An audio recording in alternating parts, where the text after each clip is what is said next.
Every person who has spent years working toward $1 million believes the same thing about why it is taking so long. They believe the problem is effort, not enough of it, not consistent enough, not focused enough. So they add more hours. They tighten their budget. They take the second client, the third project, the weekend shift, and it still does not arrive the way they imagined it would. They are not lazy. That is not the problem. The problem is structural. The $1 million goal is, by design, one of the most punishing financial targets a person can choose, not because it is too large, because of how it forces you to pursue it. Every dollar of the first million tends to demand a direct, personal, exhausting exchange of your time, your attention, your body in a chair or on a floor or behind a wheel, and the more ferociously you chase it, the more the system tightens around you, until you are the engine and the machine and the fuel all at once. Here is what almost no one says out loud. $1 billion is structurally easier to build than $1 million, not easier in the casual sense, easier in the architectural sense. The path to $1 billion does not ask more of you. It asks something different from you. And that difference is the only thing separating the person grinding toward $1 million from the person who quietly surpasses it without ever working harder. You have heard about working smarter, not harder. Forget that phrase. What you are about to hear goes much deeper than a productivity tip. By the time this book ends, the way you read the word million will have changed permanently. And once it changes, you will not be able to go back to the old way of seeing it. Chapter 1. $1 million is the hardest way to get rich. There is a story that every civilization seems to tell itself about wealth. In every era, in every culture, across every stretch of human history, there has been a version of the same idea, that the path to a better life is paved with harder work, longer hours, and tighter discipline. The people who embraced this idea were praised. The people who questioned it were called lazy, or reckless, or naive. And yet, scattered across every generation, there were always a small number of people who seemed to build enormous wealth without working more than those around them. They were not more talented. They were not more virtuous. They had simply noticed something different about how wealth actually moves. That difference, that one structural insight, separated their outcome from everyone else's entirely. You are listening to this right now because somewhere inside you, you have already sensed the gap between how hard you are working and how fast your financial life is actually moving. What you are about to hear is the reason that gap exists. Here is a question worth sitting with for a moment. Why does becoming a millionaire feel like it is getting harder, not easier, the closer you get? Meet Daniel. He is 31 years old, holds 2 degrees, and has built a management consulting practice from nothing. When Daniel started, he charged $40 an hour for his time. He worked every weekend. He got better. He raised his rates. By year 4, he was billing $200 an hour and working with mid-sized companies on operational problems that genuinely needed solving. He hired one assistant, then a junior consultant. He was good at what he did, and the market confirmed it consistently. By year 12, Daniel had cleared his first $1 million in cumulative earnings. 12 years. He had given the best hours of his best days to get there, and he had earned every dollar. The day he crossed that threshold, he celebrated quietly over dinner. Then he went to bed and set his alarm for 6 the next morning, because 3 clients needed reports by Thursday. Now meet Priya. Same year Daniel started his consulting practice, Priya was sitting in a nearly identical apartment 2 cities away, with roughly the same amount of savings and the same amount of ambition. She had a different question in her mind, though. Not how do I get paid more for what I do, but how do I build something that generates value whether I am in the room or not? Priya spent her first 2 years building a software platform for mid-sized logistics companies. Not glamorous, not exciting, just genuinely useful. She raised a small seed round. She hired developers. She sold the product, refined it, sold it again. The platform grew. Users brought in other users. By year 7, Priya's company crossed a valuation of $1 billion. She was 33. She had not worked harder than Daniel in any verifiable sense.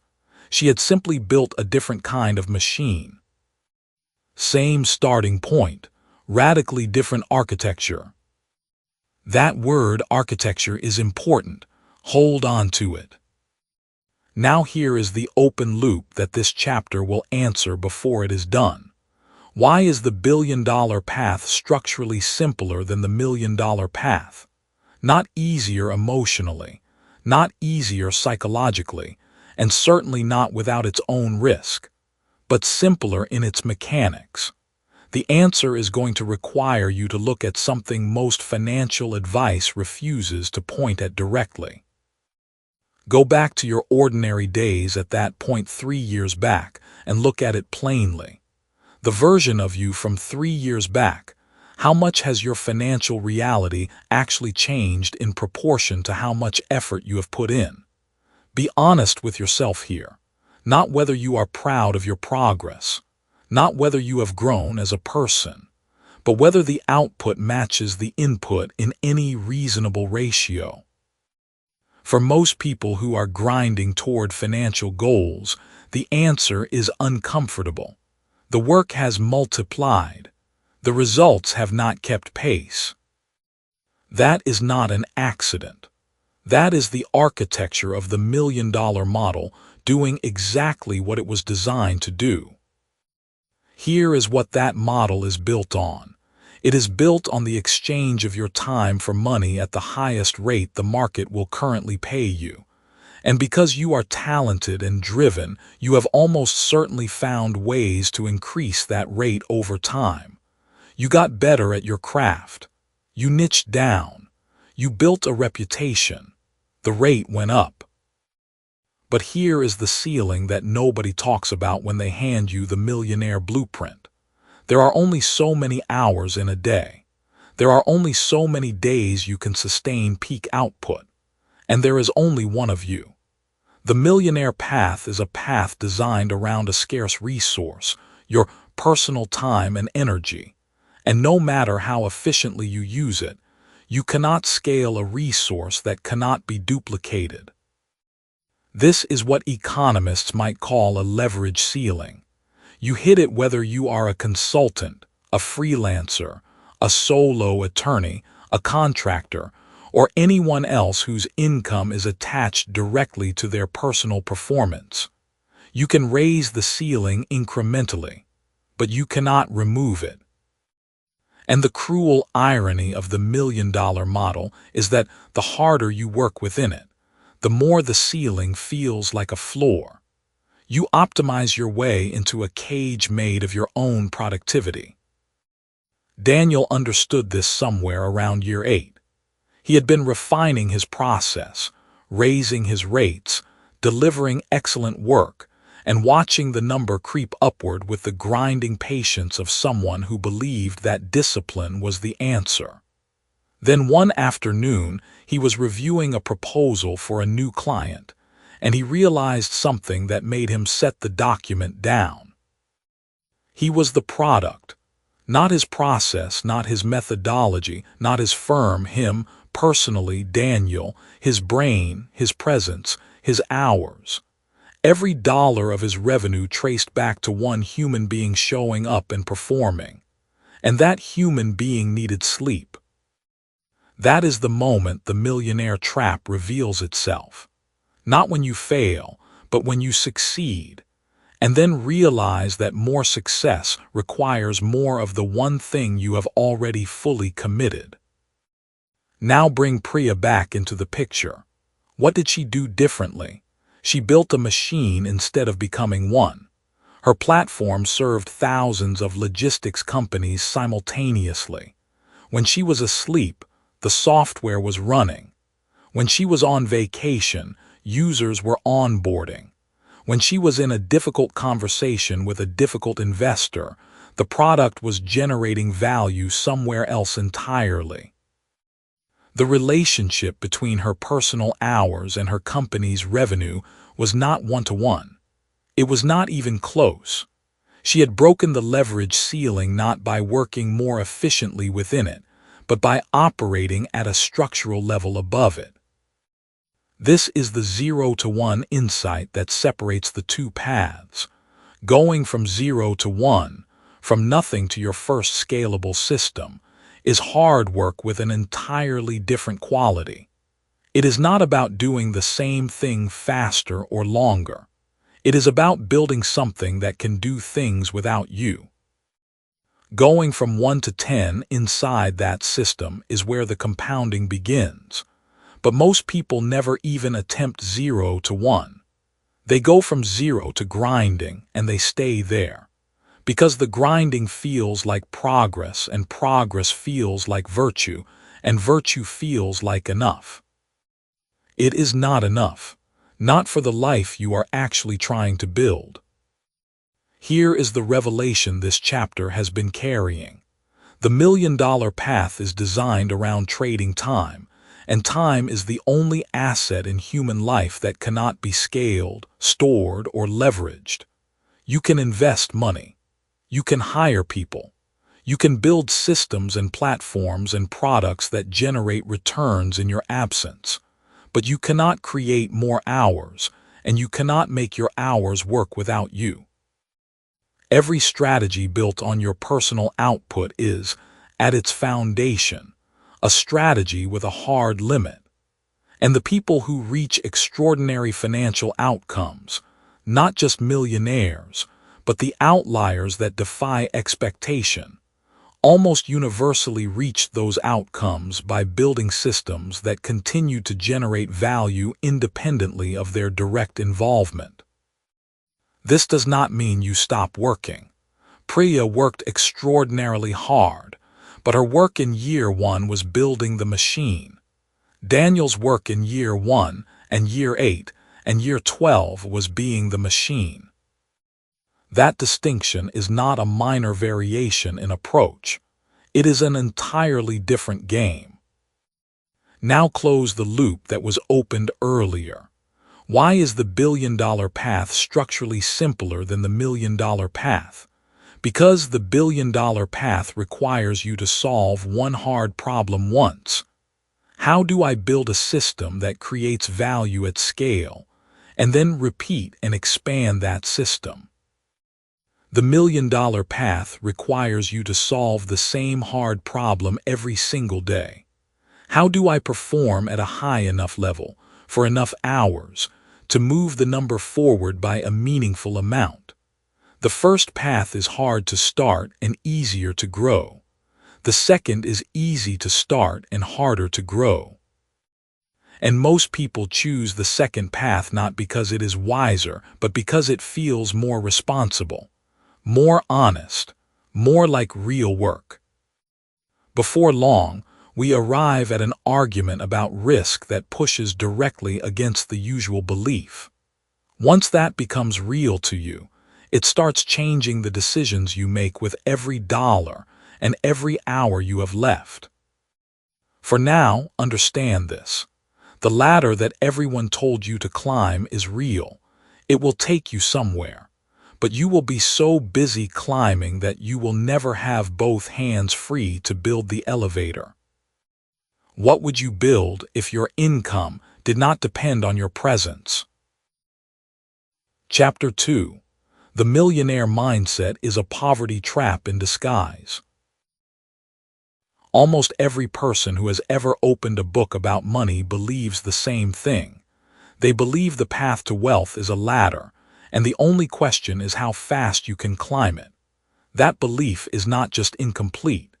It is the mechanism that keeps most people poor. Not poor in the sense of having nothing. Poor in the sense of working harder every year and arriving at roughly the same place, just more exhausted. What makes this belief so dangerous is that it comes dressed in the language of ambition. It sounds like motivation. It sounds like the right answer. So you keep climbing. The ladder keeps rising. And somewhere around year 7 or year 12, you realize the ladder is leaning against the wrong wall. This chapter is going to show you exactly how that happens. More importantly, it will show you why the people who actually reach financial freedom were not climbing faster. They stopped climbing entirely. They built something else. That question is still suspended between chapters. What would you build if your income did not depend on your presence? Most people hear that question and feel a brief flicker of something, possibility, maybe, or longing, and then they return to their to-do list. The to-do list is urgent. The possibility is not. That gap right there is where the trap lives. Here is what the millionaire mindset actually tells you to do. Work more, charge more, get better at your craft. Save a percentage of everything you earn. Be disciplined, be consistent, be patient. None of that advice is false. Every single item on that list is true. And yet, if you follow all of it perfectly, you will most likely spend 30 years building a comfortable life and call that success. Because by the standards of the trap, it is. The trap is not a scam. That is what makes it so effective. Consider Raj. Raj was 31 years old and billing 240 hours a month as a management consultant. He was good, genuinely good at what he did. His clients paid well. His reputation was clean. He had a waiting list. By every external measure, Raj was winning. He drove a car he liked. He lived in a neighborhood he had aimed for in his 20s. He had a number in his head, $2 million, and a spreadsheet that told him he would reach it in 9 years if he stayed the course. 9 years. Raj did not feel like he was losing. He felt like he was almost there. That is a different kind of trap entirely. Because almost there is the most expensive place to live. It keeps you just motivated enough to not question the route. One Thursday evening, after finishing a slide deck at 11:45 at night, Raj sat back in his chair and did something unusual. He did not close his laptop. He did not reach for his phone. He just sat there. For the first time in a long time, he let himself feel the full weight of what his life actually felt like from the inside. Not what it looked like on paper. What it felt like to be him, in that chair, at that hour, doing this for the 9th year in a row. He was tired in a way that sleep did not fix. Not because he was weak. Because the model itself was consuming him. Every dollar he earned required him to show up and trade something irreplaceable for it. Every hour he worked was an hour he could only spend once. His income had a ceiling, not because he lacked ambition, but because there are only so many hours in a body, and his were already almost full. Raj had built a very impressive job and called it a business. That is the millionaire mindset in its purest form. It optimizes the person. It makes you more efficient, more skilled, more valuable, and then it extracts every ounce of that value until there is nothing left to give, and then it asks for slightly more. The model does not care about your exhaustion. It only tracks output. And if you are the output, you are also the constraint. Remember your ordinary days at that point 3 years back and look at it plainly.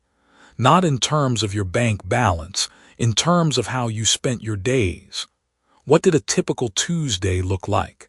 How many of those hours were yours to direct, and how many belonged to someone else's urgency?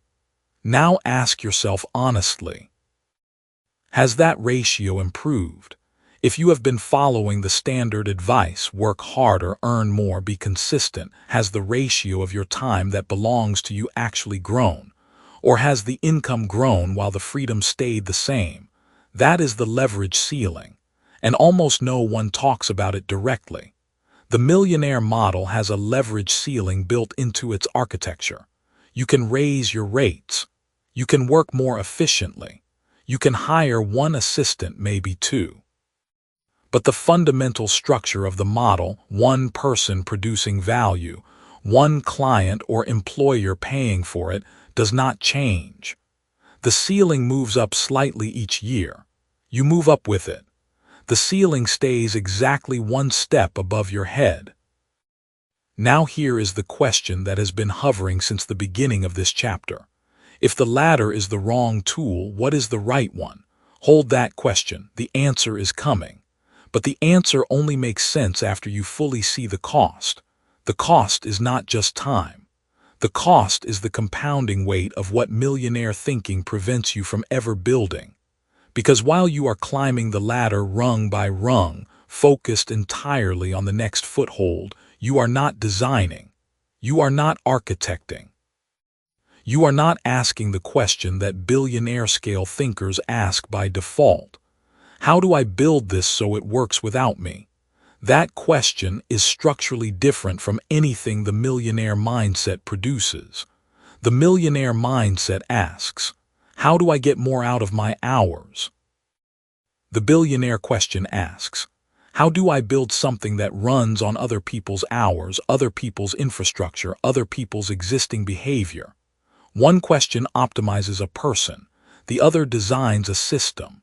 And systems, once built correctly, do not get tired. They do not have bad days. They do not need to renegotiate their rates or worry about referrals drying up. Raj eventually saw this. Not all at once, that is rarely how it happens, but in pieces over several months. He started noticing that the clients who paid him the most were not the ones working the hardest. They were the ones who had built something beneath them that generated pressure upward. They were not the engine. They were the architect of the engine. They showed up to steer, not to push. And Raj, brilliant and disciplined as he was still pushing, every day, as hard as he could. The moment Raj articulated this to himself, he described it later as both freeing and devastating. Freeing because he finally understood why more effort had not produced more freedom. Devastating because he saw how many years he had spent optimizing the wrong thing. Here is where the reframe lands. Millionaire thinking is not a lower rung on the same ladder as billionaire thinking. It is a different ladder, leaning against a different wall, facing a different direction. The skills you build climbing the millionaire ladder, discipline, consistency, craft, reliability, those skills are real and they matter. But they will not transfer automatically to the other structure. You have to stop climbing first. You have to set the ladder down. And that moment of stopping, when you are mid-climb and the ladder feels stable and the destination is almost visible, that is the hardest thing this book will ever ask of you. Billionaire thinking does not mean you need $1 billion. That framing misses the point entirely. Billionaire thinking is a structural orientation. It asks, what can I build once that serves 10 million people the way a handcrafted product would serve 10? It asks, where is the leverage that lets one decision produce 1,000 outcomes? It asks, what does the world already want, and how do I root that desire through something I own? Those are not bigger ambitions. They are differently shaped ones, and the shape of the ambition determines the shape of the result. The millionaire mindset is not a poverty trap because it aims too low. It is a poverty trap because it installs the wrong operating question at the center of every decision you make. Once that question is installed, how do I earn more? It crowds out the question that actually leads to freedom. How do I build the machine so I do not have to be the machine? Down the line in this book, we arrive at an argument about hard work that pushes directly against the usual belief. When that idea snaps into focus, it starts changing how you decide what to spend your energy on. For now, carry this. Climbing faster has never been the answer because the ladder itself is the problem. Chapter 3. Leverage is the variable that makes billions simpler. Effort is not the engine of wealth. That sounds like something a lazy person says to justify their inaction. It is not. It is a structural observation about how wealth actually accumulates at different scales. Once you see the structure clearly, you will understand why the person grinding 70 hours a week toward their first million is working in a fundamentally different and more exhausting system than the person building toward their first billion. The question is not how hard you work. The question is what kind of input your work actually is, and whether that input has a ceiling on its output. Most people have never asked that question. They have only been told to push harder, stay later, want it more.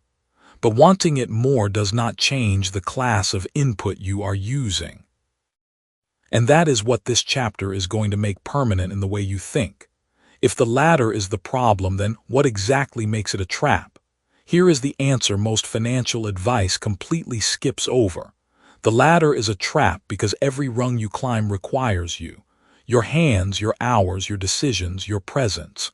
The mechanism of your ascent is inseparable from your body, and your body has a ceiling, 24 hours, one location, one conversation at a time, one sale at a time. You can optimize that body, rest it well, train it, discipline it, but you cannot multiply it. And multiplication is where fortunes are made. Think about this carefully. A contractor who builds beautiful custom homes earns more per hour than most people dream of.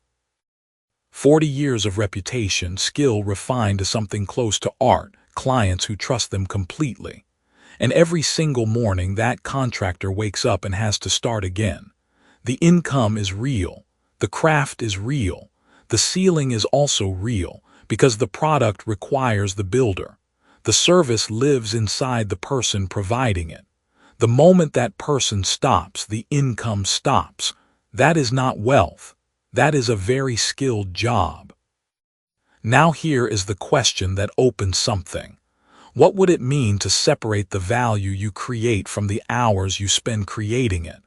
Hold that question. We will come back to it. And when we do, the answer will reframe something you have probably believed your whole life about what it means to earn.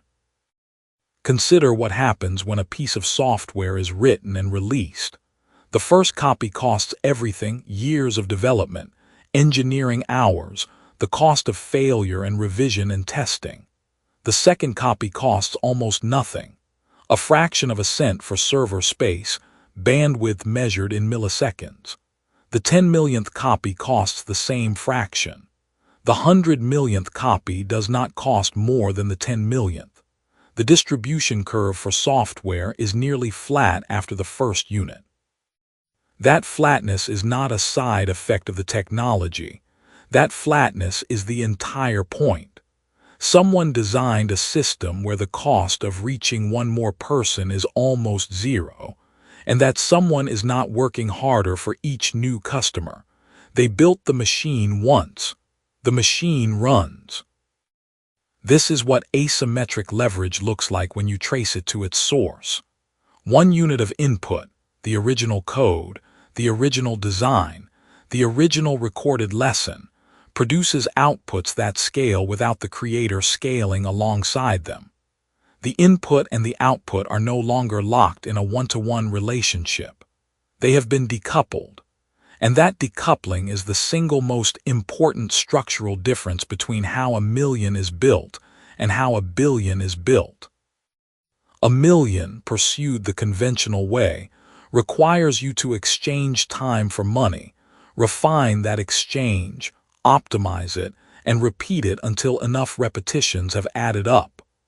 A billion, pursued with leverage, requires you to build something that exchanges value for money without requiring your time in each transaction. That is not a difference of degree. That is a difference in kind. Let a woman named Renata illustrate this. Renata spent 6 years as one of the best corporate trainers in her industry. Companies paid her $4,000 a day to come in and teach their teams negotiation skills. She was exceptional. Her calendar filled up a year in advance. She was, by most measures, successful, and she was exhausted because every training session required her in the room. Every $4,000 required a full day of her life. She had optimized her ladder ruthlessly. She had climbed faster than almost anyone around her. Then one afternoon, waiting in an airport between 2 back-to-back cities, she did a calculation she had never done before. She took her annual income and divided it by the number of hours she had actually worked. Not the hours she charged for. The total hours, the preparation, the travel, the follow-up emails, the proposal writing, the recovery time after red-eye flights. The number she got was less than she had paid her first assistant. She was not a high earner running a business. She was a product inside a system someone else had designed. The product was Renata. And like every product that relies on a single irreplaceable component, the system was fragile. She did not quit. She did not blow up her career. What she did was spend 4 months building a course, recorded, structured, designed so that a team could go through it without her in the room. The first version was not perfect. She sold it to 3 companies at a fraction of her daily rate. But those 3 companies sent her no emails at midnight. They did not require her presence in a conference room in another time zone. And when she updated the material, every future license automatically reflected the update. She had built, for the first time in her career, something that ran without her. That is not the end of the story, but sit with it for a moment. What Renata found was not a trick. She found leverage.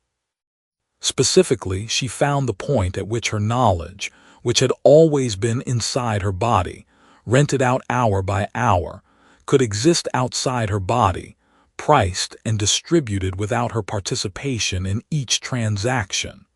The machine learned what she knew, and then the machine went to work. Now here is where most people misunderstand leverage. It is important to get this right. Leverage is not a shortcut. It does not skip the work. It does not eliminate the need for something genuinely valuable at the center of it. Renata's course worked because she was genuinely exceptional. If the training had been mediocre, no leverage structure would have saved it. The machine only amplifies what you put into it. Put in noise, the machine produces noise at scale. Put in something real, the machine produces real value at a scale your 2 hands never could. This is the distinction that separates the right understanding of leverage from the wrong one.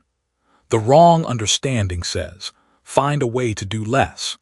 The right understanding says, build something that does more without you doing more alongside it.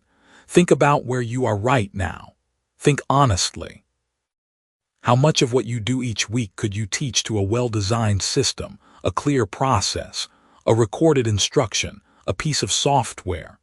Not everything. Some things require your judgment in real time, and that is fine. But some portion of what you spend hours on is repeatable. It follows a pattern.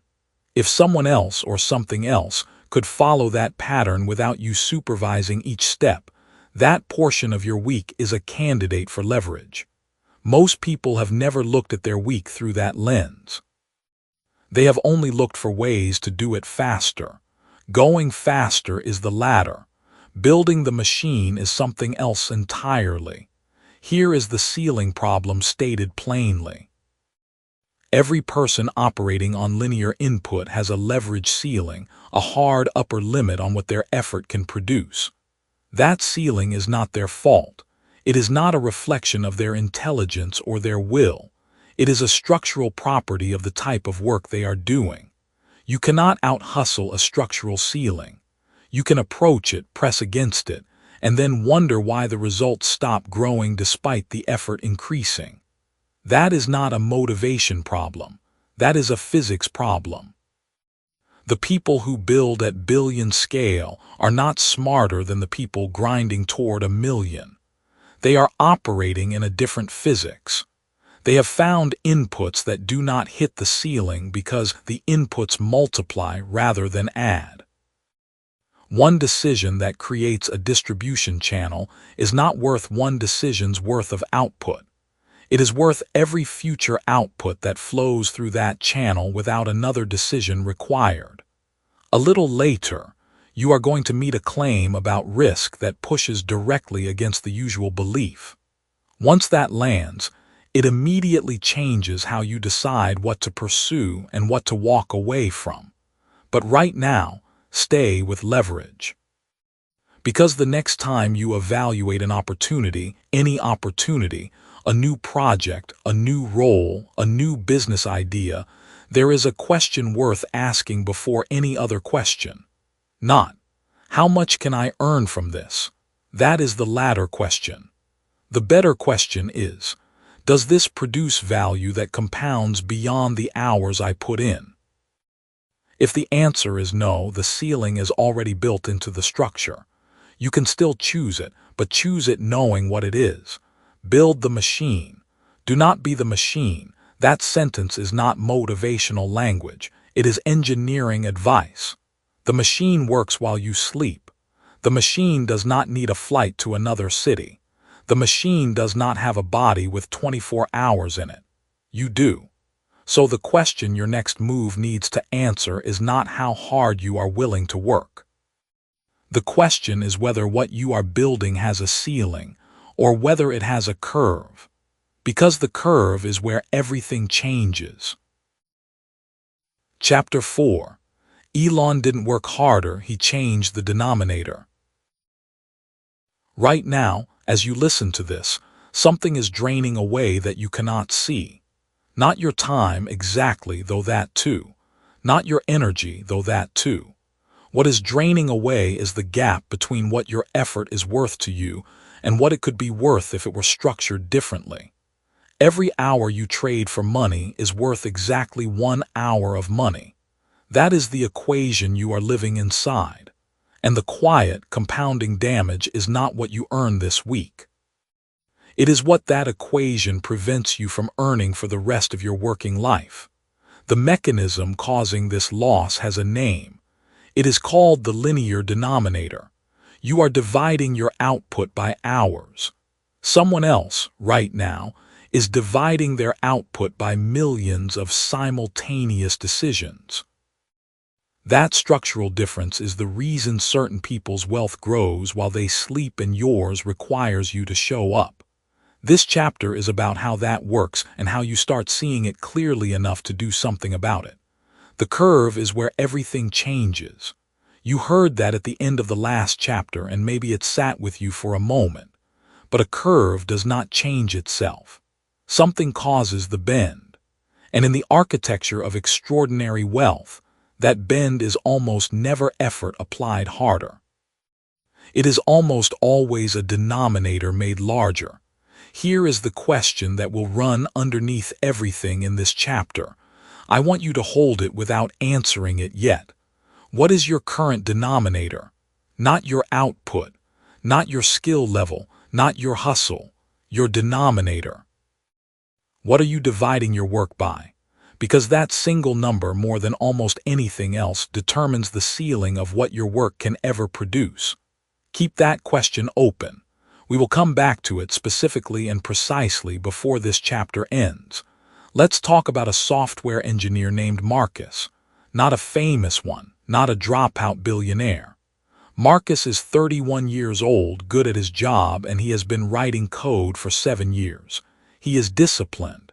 He is skilled. He shows up before his team and leaves after. He has built more features than anyone in his department. and he earns, with his salary and bonus, roughly $90,000 a year, which is, by most measures, a good income. Marcus is proud of it, and he should be. One Tuesday morning, Marcus pushes a code commit to a production server. The update takes 11 minutes to deploy, and then it is live across every single vehicle his company has ever shipped. Not some of them, all of them. 140,000 cars, sitting in driveways and parking structures and charging stations across 7 countries, quietly receive a new capability while their owners are eating breakfast or sleeping or watching television. Nobody calls Marcus to thank him. Nobody stands and applauds. He closes his laptop and makes coffee. That Tuesday, Marcus's work reached 140,000 people at the same time. Think about what just happened. Marcus did not work 140,000 times harder than a mechanic who improves one car. He did not earn 140,000 times more than that mechanic either, at least not yet, because Marcus is still employed inside a structure that pays him a salary. But the leverage ratio of his output, the denominator his work was divided by, was 140,000 to 1. One decision, one commit, one deployment, 140,000 simultaneous recipients. That ratio is not a reward for talent. It is a structural fact. Here is why this matters for you. The mechanic who hand-tunes one engine per day is not less intelligent than Marcus. He may be far more skilled with his hands. He may work just as hard, but his denominator is one. One car, one customer, one unit of output per unit of time. His earnings are arithmetically bounded by that structure, regardless of how extraordinary his craftsmanship becomes. You can charge more for excellence, but you cannot charge infinity. The denominator is the ceiling. Now pause on this question for a moment. Call to mind the state of your finances at that point 3 years back and keep the focus there. Not emotionally, not personally, just financially. Were you paid for hours? Were you paid for deliverables? Were you paid per project, per client, per sale? And now, today, has that structure changed? Or is the number slightly larger but the architecture exactly the same? Because if the architecture is the same, the ceiling is the same, just higher up the wall. That is the mirror this chapter holds up, not to shame you, to show you the room you are in so you can find the door. The hustle model, the one that says work harder and earn more, has a hidden promise embedded in it. Work twice as hard, earn twice as much. And for a while that feels true. In the early stages of any income curve, effort does produce returns. You work harder, you get better, you charge more. This is real and it matters, and you should not skip it. But the hustle model has a leverage ceiling built into its foundation. When you are the machine, when your physical presence and mental attention are the mechanism of production, you hit that ceiling faster than you expect. Usually right around the income level where you feel like you are finally close. That is not coincidence. That is the structure working exactly as designed. What breaks the ceiling is not more effort applied to the same denominator. What breaks it is changing the denominator. Consider what Tesla's over-the-air update system actually represented as a business decision. It was not a marketing feature. It was a structural argument about what a car company is. The traditional model said a car is a physical object that depreciates. You sell it once, and then you are largely done with it. The revenue is the transaction. Tesla built a model that said a car is a relationship with a software platform that can be improved continuously after the sale. One engineering decision, replicated across a fleet, means one decision-maker's work reaches every single owner simultaneously. The product gets better while sitting in your driveway. The company delivers value without shipping anything. And the cost of that delivery, once the infrastructure is built, rounds toward zero. Zero marginal cost of delivery. Say that again inside your own mind. Zero marginal cost of delivery. That phrase is the entire difference between a business that scales and one that grinds. When the cost of reaching the next customer approaches zero, the denominator is, in principle, the entire population of people who want what you have. And when your denominator is that large, the math of wealth stops looking like a salary and starts looking like something else entirely. This is not exclusively a technology story. It is a structure story. The musician who performs at weddings earns per performance.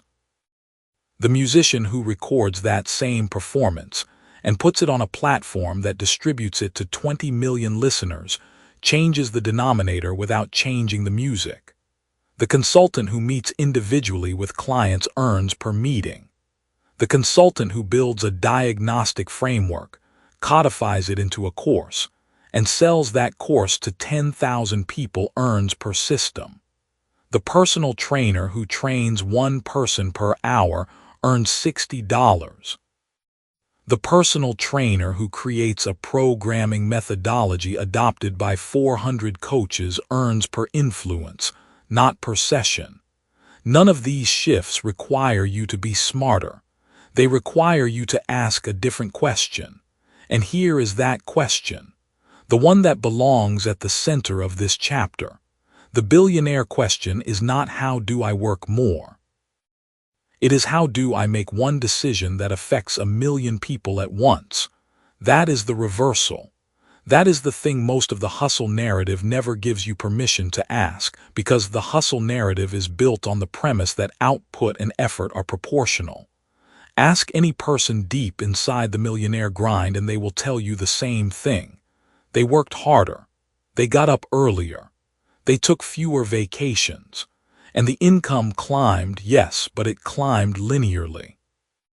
A little more in, a little more out. The denominator never changed. The ceiling never moved. The ladder got taller and they climbed faster and they were still on the ladder. Further on, you are going to meet a claim about passive income that pushes directly against the usual belief. When that becomes clear, it immediately changes how you make your next major financial decision. But right now, stay with the denominator. Here is what changing the denominator actually requires. It is not magic and it is not luck, even when it looks like both from the outside. It requires you to stop asking what can I do and start asking what can I build that does it without me being present for each instance. Those are radically different questions. They produce radically different architecture. One produces a job, the other produces a machine. The machine does not need to be digital. It does not need to be software. It needs to be a system where your best decision, your best insight, your best work can be delivered to multiple recipients simultaneously with a cost of delivery that does not rise proportionally with the number of recipients. That is the core of 0 to 1 thinking. Not 1 to 10, not 10 to 100, 1 to 1 million, one commit deployed simultaneously, one framework licensed broadly, one idea encoded and distributed while you are doing something else entirely. Go back now to the question I asked you to hold at the start of this chapter. What is your current denominator? If you are honest, you already know the answer. You probably knew it within the first 30 seconds of hearing the question. And if the answer is 1, if your denominator is 1, that is not a moral failing and it is not a permanent condition. It is a starting point. The only thing required to change it is that you stop treating it as fixed. Marcus, the engineer with the Tuesday code commit, was not thinking about leverage when he pushed that update. He was thinking about shipping a feature. The leverage was structural. It was baked into the system he was working inside. You are not always going to have the luck of working inside a system that multiplies your work by default. Sometimes you have to build that system deliberately. You have to choose the denominator. Choose it with full awareness of what it determines. The question is not how much harder are you willing to work. The question is how many people can one good decision of yours reach at the same time. Chapter 5.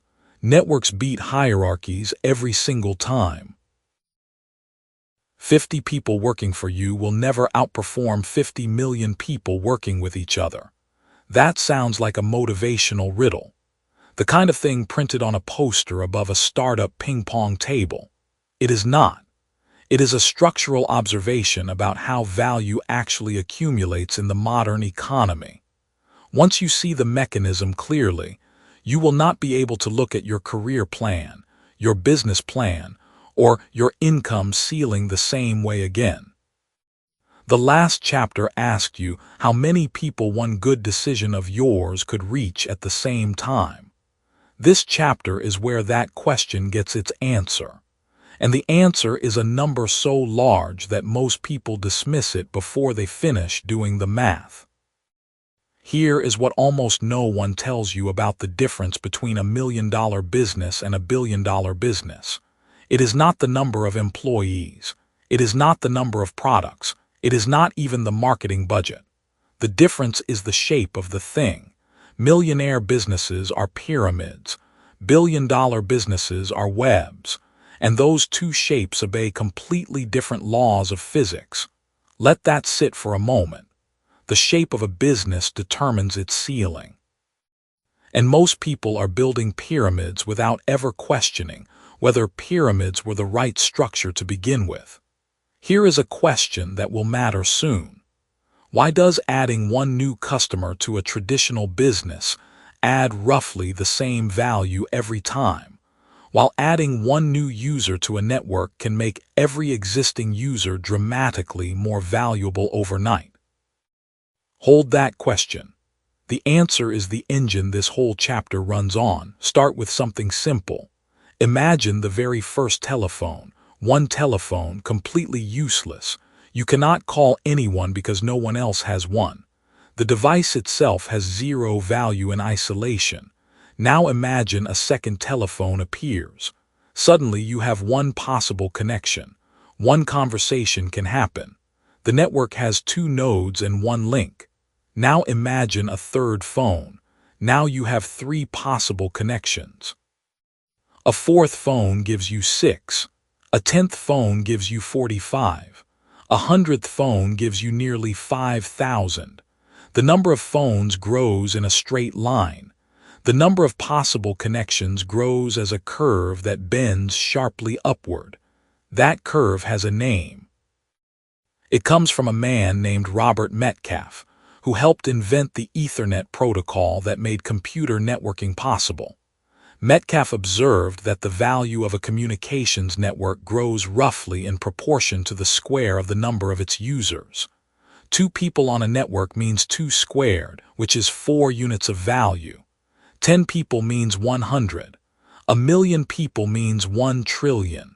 The network does not just grow, it compounds. Nobody gets rich slowly when they build on that curve. Now take Metcalfe's law out of the laboratory and put it in a living room. Specifically, put it in the living room of a man named Reed Hastings, somewhere around the year 2005. Hastings was running a DVD by mail company that was doing reasonably well. Reasonably well, meaning it was a functional pyramid. Customers signed up, paid a fee, received DVDs, returned them. Each customer added roughly the same revenue per month. The org chart had real people managing real logistics, real warehouses, real shipping costs. Every new customer added value, yes, but it also added cost. The model had a leverage ceiling. Growth required proportional effort. The machine needed more fuel every time it got bigger. Hastings looked at that structure and understood something most people in his position would have missed. He was not in the DVD business. He was in the network business, or he could be. And those are two completely different businesses operating under two completely different rules. Think about what Netflix became. A single piece of content, licensed or produced once, watched by 50 million people. The cost of that content does not multiply by 50 million. It stays roughly fixed, but the value it creates for the network does multiply. Every person who watches a show, finishes a series, and tells a friend what to watch next becomes a node in a recommendation network. Every subscriber who stays because someone in their house wants something different is a node holding another node inside the same subscription. Every new country that opens up adds not just new subscribers but new content creators with a global distribution platform waiting for their work. That makes the platform more attractive to subscribers in every other country simultaneously. One new node. Every existing node becomes more valuable. That is not how a traditional business works. Not even close. Look back at where things really stood at that point 3 years back and look at it plainly. Think about the work you were doing. Think about how you measured progress back then. Was it the number of hours you put in? The number of clients you landed? The number of deals closed? If the answer to any of those is yes, you were operating on pyramid logic. Pyramid logic is honest. It is real. It produces real income.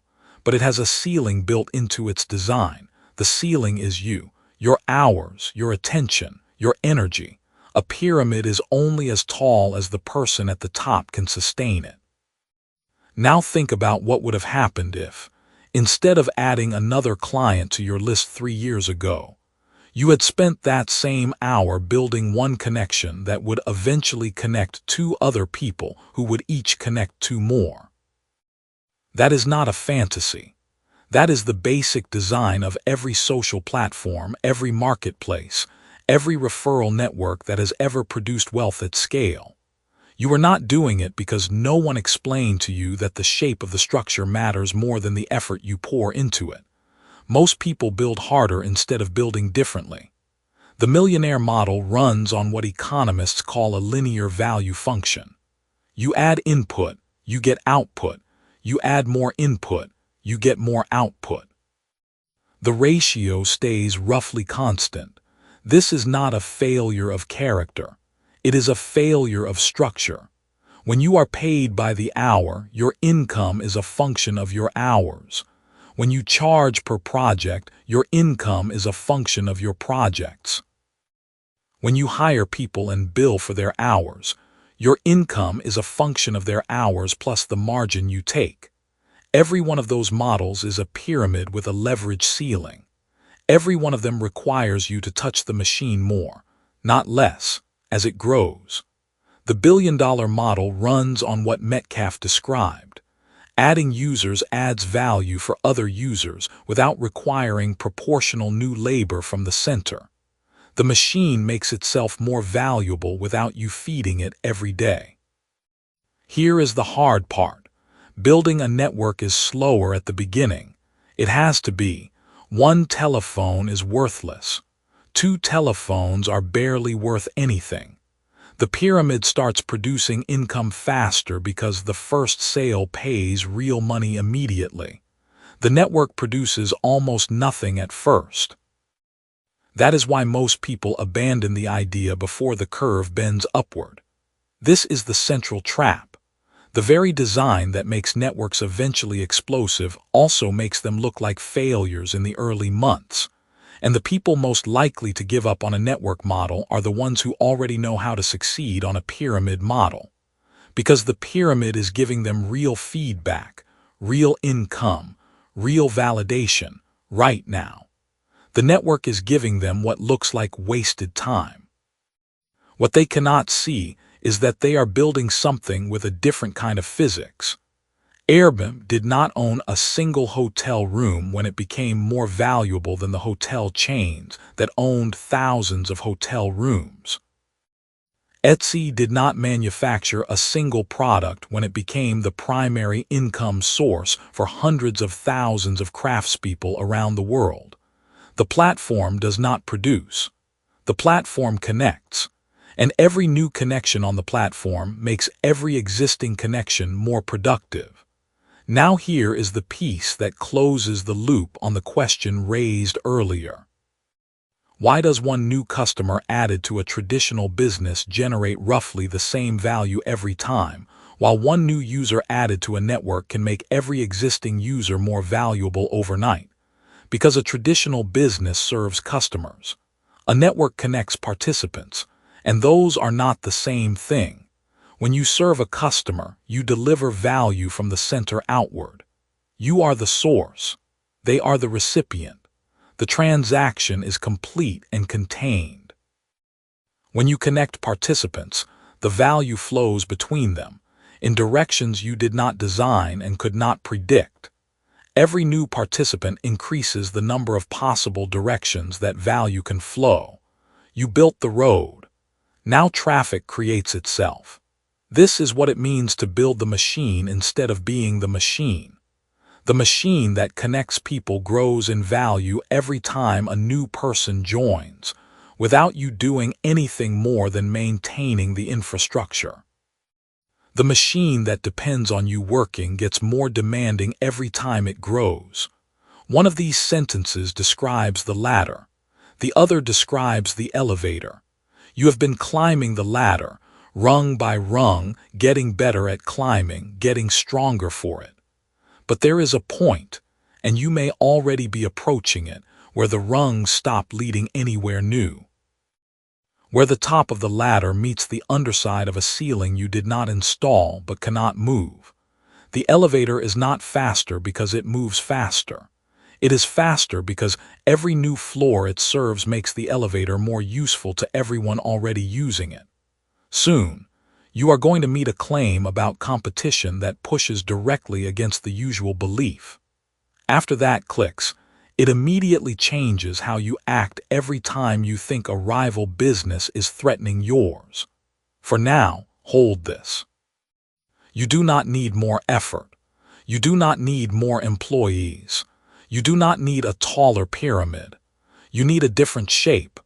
Every node added to a network increases the value of every existing node. No org chart built on a pyramid model, no matter how efficient, no matter how lean, no matter how brilliantly managed, has ever done that. And that single structural difference is the entire explanation for why the gap between millionaire outcomes and billionaire outcomes is not a gap in effort. It is a gap in geometry. The question now is not whether you believe this. The question is what shape you are building. Chapter 6. The billion-dollar idea is always embarrassingly simple. Every dollar you are not earning right now is not simply absent. It is moving. It is flowing somewhere else, compounding inside someone else's account, widening a gap you cannot currently see but will absolutely feel. The money you need to change your circumstances is not hiding in some complex theory. It is not locked behind a credential, a contact list, or a 10-year plan. It is sitting on the other side of a problem so obvious, so plain, so embarrassingly simple that most people walk past it 17 times a day without stopping. That is the tension at the center of this chapter. The billion-dollar idea does not look special when you first encounter it. It looks too easy. It looks like something someone must have already done. And because it looks like that, you keep waiting for a bigger, more impressive idea to arrive. While you wait, the gap widens, quietly, daily, irreversibly. By the end of this chapter, you will understand exactly why simplicity is not the enemy of scale. It is the engine of it. The shape you are building determines everything about what is possible. That was the question the last chapter left with you. And the answer begins here with a story that most people think they understand but almost no one has fully absorbed. The year was 2007. Brian Chesky had just moved to San Francisco. He and his roommate Joe Gebbia had no money for rent. Not a little short. Actually, genuinely, could not cover it short. A design conference was coming to the city. Every hotel within a reasonable distance was fully booked. Thousands of people needed a place to sleep and had nowhere to go. Chesky and Gebbia had an air mattress, a spare room, and a deadline for their landlord. They put up a simple website. They called it Air Bed and Breakfast. They charged people $80 a night to sleep on the floor of their apartment and eat breakfast with them in the morning. 3 people booked it. That was the entire beginning of what would become a company worth more than $75 billion. Here is what that story is not. It is not a story about technology. It is not a story about disruption or vision or a founder who saw the future more clearly than everyone else. It is a story about friction. Thousands of people could not find a place to sleep in a city during a busy weekend. Thousands of other people had rooms sitting empty. The only thing separating those two groups was the absence of a simple connection. Chesky and Gebbia did not invent anything. They removed a barrier that was already costing people time, money, and stress. They found a human behavior that was already happening, people staying in each other's homes when it made sense, and they made it frictionless enough to happen at scale. That is the whole idea. That is the entire architecture of what became one of the most valuable companies in the world. Why does this matter to you right now? Because you have been taught to equate complexity with value. You have absorbed, probably without realizing it, a belief that the bigger the outcome, the more intricate the mechanism required to produce it. And that belief is precisely what makes billion-scale thinking feel inaccessible. If you need a breakthrough technology or a revolutionary concept, you are out of the game before it starts. But that is not what the evidence shows. The evidence shows the opposite. The simpler the core problem being solved, the larger the number of people experiencing that problem, and therefore the larger the market available to whoever solves it cleanly. Think about the last time you were genuinely frustrated by something in your daily life. Not a catastrophic problem, a small one. The kind of friction that made you mutter under your breath and move on. That frustration was a signal. Every person who uses the same service, takes the same commute, navigates the same system, or makes the same purchase felt that exact same friction at the exact same moment you did. Multiply your frustration by the number of people sharing your situation, and you have a market. Multiply your relief at a clean solution by that same number, and you have a business model. The scale was already there. You just had not looked at it that way. Now here is the part that takes longer to understand. This is the open question I want to plant in your mind right now. If simplicity is the actual engine of scale, why do the people building billion-scale companies spend so much of their time doing extraordinarily complex things? Hold that question. The answer is coming, and it will change how you think about your own work. There is a distinction that gets used in certain circles that most people hear once and forget. 0 to 1, 1 to 10. These are not just numbers. They describe two entirely different kinds of effort, two entirely different skill sets, and two entirely different relationships to complexity. 0 to 1 is the moment of creation. It is the step from nothing to something. It is Chesky posting a website about air mattresses. It is the first transaction, the first customer, the proof that the friction you identified is real and that people will pay to have it removed. 0 to 1 requires clarity. It requires a clean, simple diagnosis of a problem. And almost always, the cleaner and simpler that diagnosis, the faster the 0 to 1 step happens. 1 to 10 is everything that follows. It is operations. It is legal structure. It is customer service systems and payment processing and background check protocols and international regulations and tax compliance across 47 jurisdictions. 1 to 10 is genuinely, legitimately complex. Here is the trap that swallows most would-be entrepreneurs whole. They encounter the complexity of 1 to 10 before they have even completed 0 to 1. They research the infrastructure before they have tested the idea. They build the machine before they know whether the machine is pointed at a real problem. The millionaire model does this constantly. It overprepares for scale it has not yet earned. It mistakes the complexity of execution for the complexity of the core idea. Because the core idea was never held separately from the execution, it never gets tested cleanly. It never fails fast, and it never gets refined down to the simple, frictionless thing it needed to become. Return to where things really stood at that point 3 years back and look at it plainly. Not in terms of what you had. Think about what you believed about how success was built. Did you believe it required a complicated plan, a specific credential, a certain kind of background or connection? Most people, 3 years back, believed those things.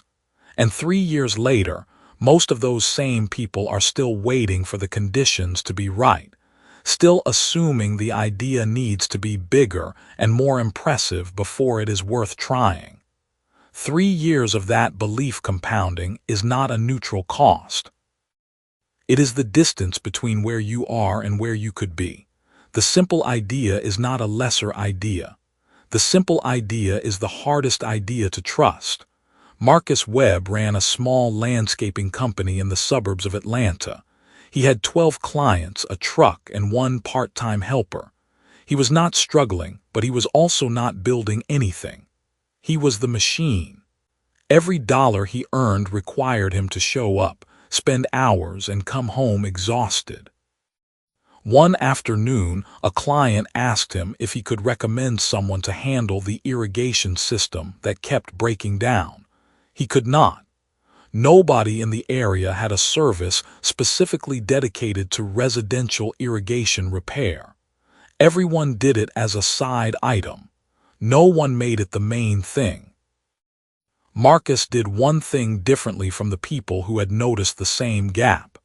He stopped doing general landscaping and built a simple booking site for irrigation-only repair and maintenance in a 20-mile radius.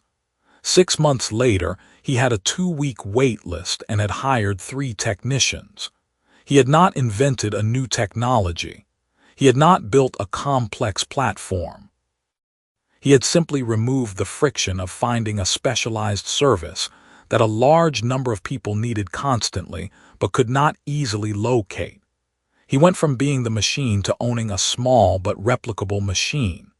His ceiling shifted the moment his idea simplified. You may hear that story and think the scale is too small for what you want. That is worth sitting with, because the mechanism Marcus used is precisely the mechanism Airbnb used. The difference is not the quality of the thinking. It is the size of the friction being removed. If Marcus had identified the same friction in every major metropolitan area and built a system that any independent irrigation technician could plug into, the structure of what he built would scale identically to how a platform scales. The concept is the same. The reach is different. And the reach is a choice, not a law. This is the reveal the argument has been leaning toward through each step of the argument. Complexity in execution disguises simplicity in concept. The harder a company is to run, the more sophisticated its operations, the more difficult its logistics. None of that is evidence that the original idea was complex. It is only evidence that simple ideas, when they work, attract enormous numbers of people. And enormous numbers of people create the need for complex systems to serve them. The complexity is downstream of the simplicity. It does not precede it. The billion-dollar idea does not require you to be smarter than everyone else. It requires you to look at a behavior that millions of people are already performing and ask one question: what makes this harder than it needs to be?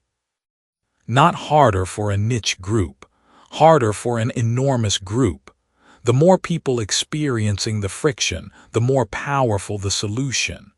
And the simpler the solution needs to be, because simplicity is what allows it to spread to all of them at once. Now, the question planted earlier. Why do the builders of simple ideas spend so much time doing complex things? The answer is this: they are not making their idea more complex. They are building the infrastructure to deliver their simple idea to more people than any individual could serve alone. The complexity does not live in the concept. It lives in the distribution. Once you understand that distinction, you stop trying to make your idea sound more impressive.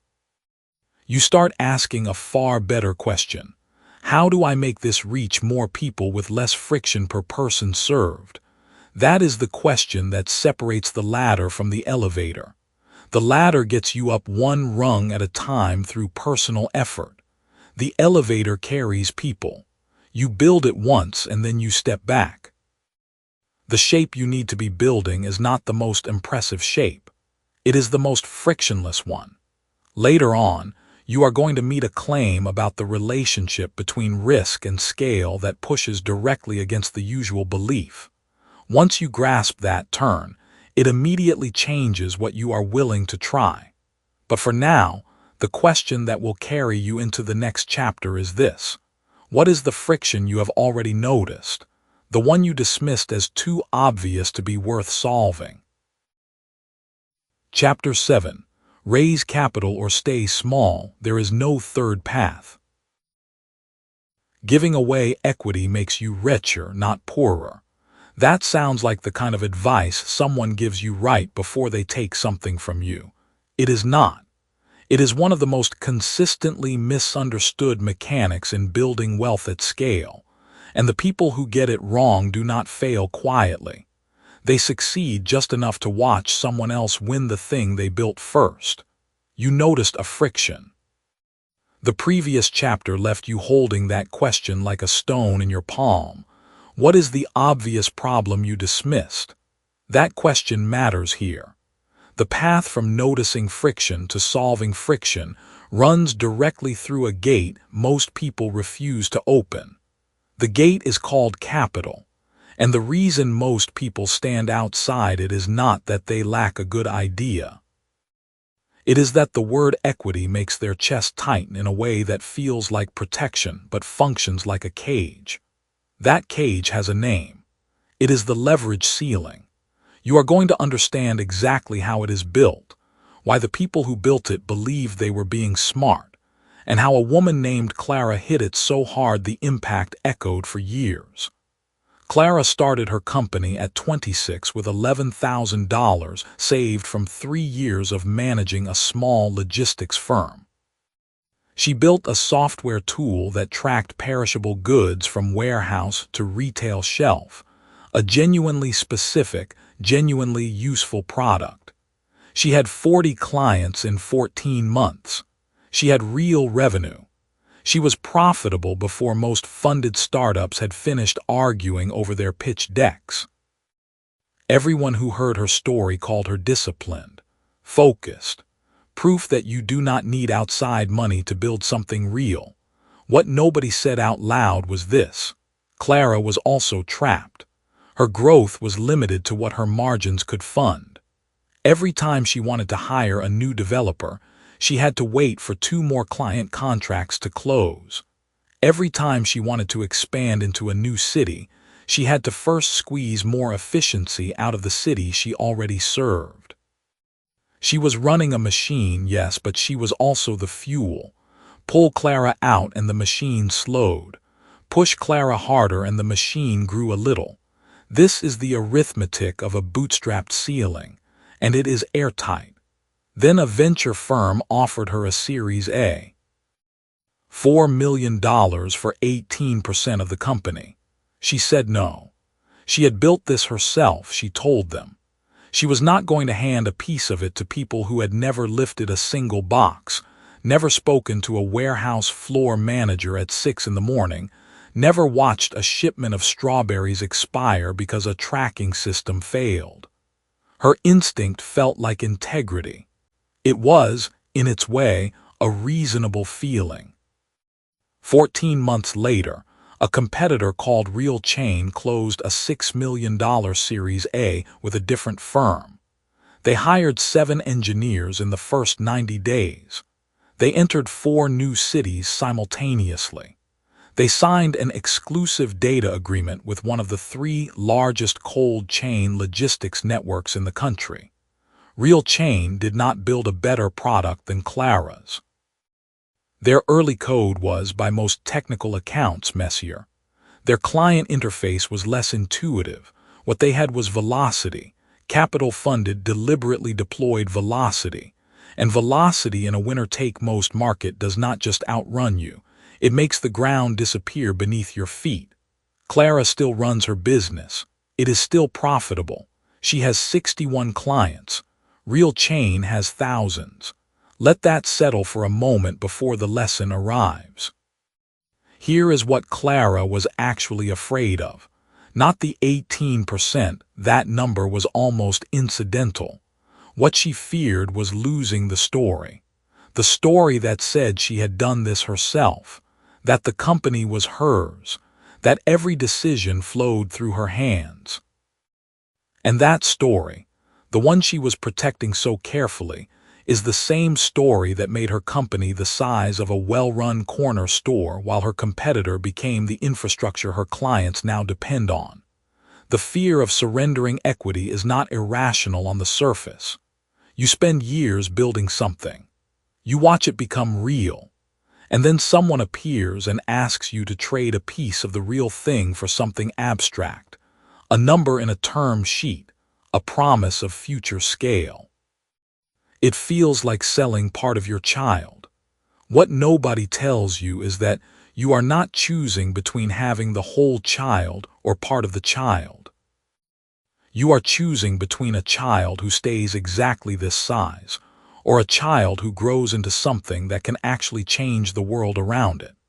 Picture where things really stood at that point 3 years back, and look at it plainly. Think about what you believed a good outcome looked like. Then think about whether the ceiling you see above you right now was actually placed there by the market, or whether you put it there yourself because it felt like the safe and sensible thing to do. The leverage ceiling is built one reasonable decision at a time. Every time you say, I would rather own 100% of something smaller, you are making a choice that sounds mathematically conservative but is, in practice, growth-limiting arithmetic. 100% of a company doing $400,000 a year is $400,000. 20% of a company doing $40 million a year is $8 million. The numbers are not even close. And yet the emotional pull of the first option is so strong that intelligent people choose it every single day. This is the core confusion that the hustle harder model creates. When you are focused on grinding revenue upward, one contract, one client, one quarter at a time, every gain feels personal. It feels earned. And that feeling of earning trains you to believe that giving away equity is the opposite of earning. It is a psychological association, and it is wrong. As this book keeps moving, you are going to meet a claim about ownership. When that point settles, it immediately changes how you think about every investment and every negotiation you enter that pushes directly against the usual belief. For now, hold this. Capital is not a donation. Capital is a machine part. When you raise a Series A, you are not being handed money because someone likes you. You are entering a transaction where you trade partial ownership of a future outcome for the fuel required to reach that outcome faster than your margins ever could. The investor is not generous. You are not weak. Both of you are calculating, and the calculation only fails when you bring fear to a table that demands arithmetic. What is the difference between 0 to 1 and 1 to 10? This question lives at the center of everything this chapter is asking you to absorb. Getting from 0 to 1 is about proof. You are showing the world that your idea holds weight, that people will pay for it, that the machine can run. Getting from 1 to 10 is about scale, and scale operates under completely different physics than proof does. You cannot scale the way you proved. The tools that got you to 1 will not get you to 10. The ladder that carried you to the first rung will not build the elevator. Clara's ladder was excellent. Her operational discipline was real. Her client retention was above 90% in a space where 60% was considered strong. But when the moment came that required an elevator, someone wanted to hand her the components to build one. She sent them away. There is no third path here. This is not a harsh or binary framing meant to pressure you. It is a structural observation about markets.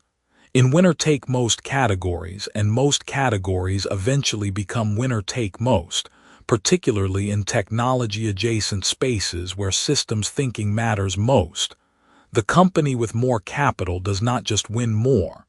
It sets the rules. It defines what a client expects. It makes your pricing look amateur and your service look like a workaround for people who cannot afford the real thing. Capitalized competitors do not just outgrow you. They reframe the entire category around themselves. And by the time you feel that reframing, it has already happened. Build the machine, but understand what the machine needs to run.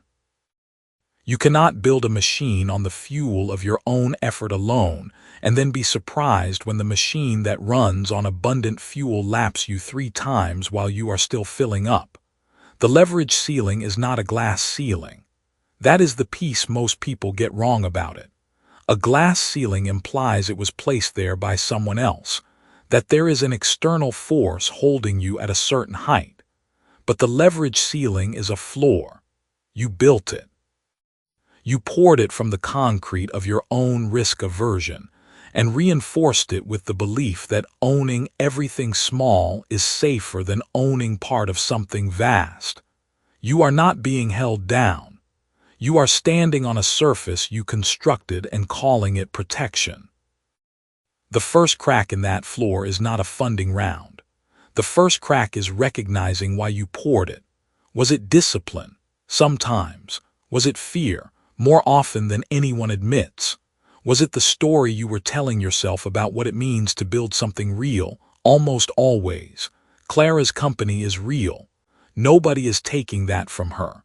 But somewhere in a conference room at Real Chain, there is a product manager who has never once thought about Clara's company. They have not had to. The market does not reward who built something first. It rewards who built it at the scale the market required. Equity surrendered to the right capital at the right time is not a loss. It is the price of the elevator. What would you be willing to own less of? If owning less of it meant it could become something the market could not ignore. Chapter 8. Your market size is your destiny, not your effort. Right now, something is being taken from you that you cannot see. Not by a person, not by bad luck, by the size of the room you are standing in. Every hour you put into your current work, every dollar you save, every sacrifice you make in the name of building something, all of it is pressing against a ceiling that was already there before you started. Here is what makes it costly. The ceiling is not moving. You are. You are climbing hard and fast, and the ceiling is exactly where it was when you began. What you are losing is not just income. It is the compounding distance between where your effort is taking you and where your effort could take you if it were aimed at a bigger room. You have not been failing. You have been succeeding inside a space that was never built to hold what you are capable of. That distinction matters enormously, and once you see it clearly, you cannot unsee it. The question someone asked at the end of the last chapter was about ownership. What would you be willing to own less of, if owning less of it meant the thing you are building could become something the market could not ignore? That question points in the right direction, but there is something underneath it. Before you decide what to own less of, you need to know what you are actually building inside of. You need to know the size of the room. Here is a number that most builders never look at before they pour their first year into something. Total addressable market. The total amount of money being spent, right now, by all the people who could ever become your customer. It is not a complicated idea. It is a ceiling with a dollar amount written on it. And almost nobody checks that number first. Revisit where things really stood at that point 3 years back and look at it plainly. Whatever you were building or planning or dreaming about then, did you ever stop and ask how many people on earth actually needed that thing? Did you ask what they were already spending on it? Did you do the math, multiply the number of people by the price they were already paying someone else and write that number down? Most people never do that. They start with the product. They start with the idea. They start with the passion. And passion is real and useful, but passion does not change the size of the room. There is a question this chapter is going to answer. It has been sitting underneath everything said so far about scale and leverage and building machines instead of being them. The question is this: why do two founders, equally talented, equally hardworking, equally committed, end up in completely different financial universes after 10 years? The answer is not character. It is not even execution. It is the market they chose to operate in. Hold that question close. Before this chapter ends, you will see exactly what creates that gap, and it is smaller and more mechanical than you think. Let's make this visceral. Right now, in this moment, think about whatever idea or business or income stream you are working on or seriously considering. Picture it. You have a product or a service. You have a type of customer in mind. You probably have a rough sense of what you would charge. Now do this. Ask yourself how many people in the world have the problem you are solving, not how many would love your solution. How many have the problem? Then ask yourself what they are currently spending to manage or solve that problem. Multiply those two numbers. That product is your ceiling. That is the maximum value that market will ever produce, divided by every competitor, every substitute, every alternative fighting for the same dollars. Your share of that ceiling is what the best possible version of your execution could ever reach. That number might surprise you. It might be smaller than you thought. If it is, that is the most important information you have received in months. A carpenter named Marcus spent 11 years building the finest custom furniture in his county. He was gifted. His work held. His clients sent referrals. By year 8, he was charging prices that felt bold, and his waiting list was 4 months long. He had maximized almost every variable a craftsman can control. Then one evening his daughter sat across from him at dinner and asked why he worked every Saturday. He told her he was building towards something. She asked what that something was, and he said enough. She asked how much enough was, and he said he would know it when he got there. That night he did something he had never done. He counted the people in his county who could actually afford what he made. He counted how often they bought furniture. He counted what they spent. And when he finished, he found that even if he captured every single one of those customers for himself alone, the number on the other side of the equation had a hard ceiling. He had not failed. He had succeeded completely. And the ceiling was still there, waiting, smaller than his ambition. Marcus was not a bad craftsman. He was an excellent craftsman in a small room. What Marcus needed was not a different skill. He needed a different room. And here is where most people misread this. They hear that and they think it means abandoning what they are good at, starting from zero, chasing something unfamiliar. That is not what it means. Marcus built beautiful physical objects. That skill could live inside a physical product company. It could live inside an online teaching platform. It could live inside a licensing arrangement where his designs were reproduced at scale and his name was the asset. The skill does not change. The market containing the skill changes everything. Now apply that logic to yourself. If you are a consultant, how many companies exist that fit your ideal client profile? And what is their total annual spend on the problem you solve? If you are building a SaaS tool, how many businesses exist in your target category globally? And what do they currently pay for the category of solution you are entering?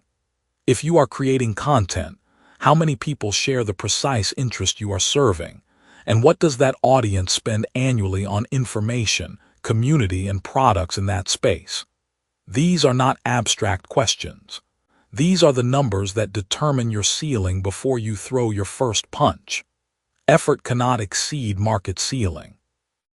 Say that again slowly in your own mind. Effort cannot exceed market ceiling. This is the invisible mechanism that separates grinding from growing. The hustle model, work harder, do more, push longer, treats effort as the unlimited variable. And in a large market, effort does have enormous power. But in a small market, effort is a multiplier applied to a small number. A small number multiplied by anything is still a small number. This is the contradiction most people carry without naming it.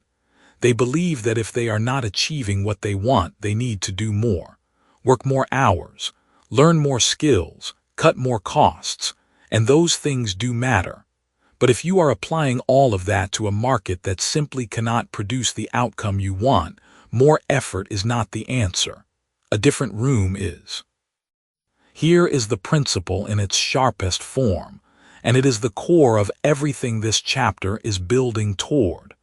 A perfect execution in a small market produces a millionaire. An imperfect execution in a billion-person market produces a billionaire. Read that not as a discouragement about millionaires.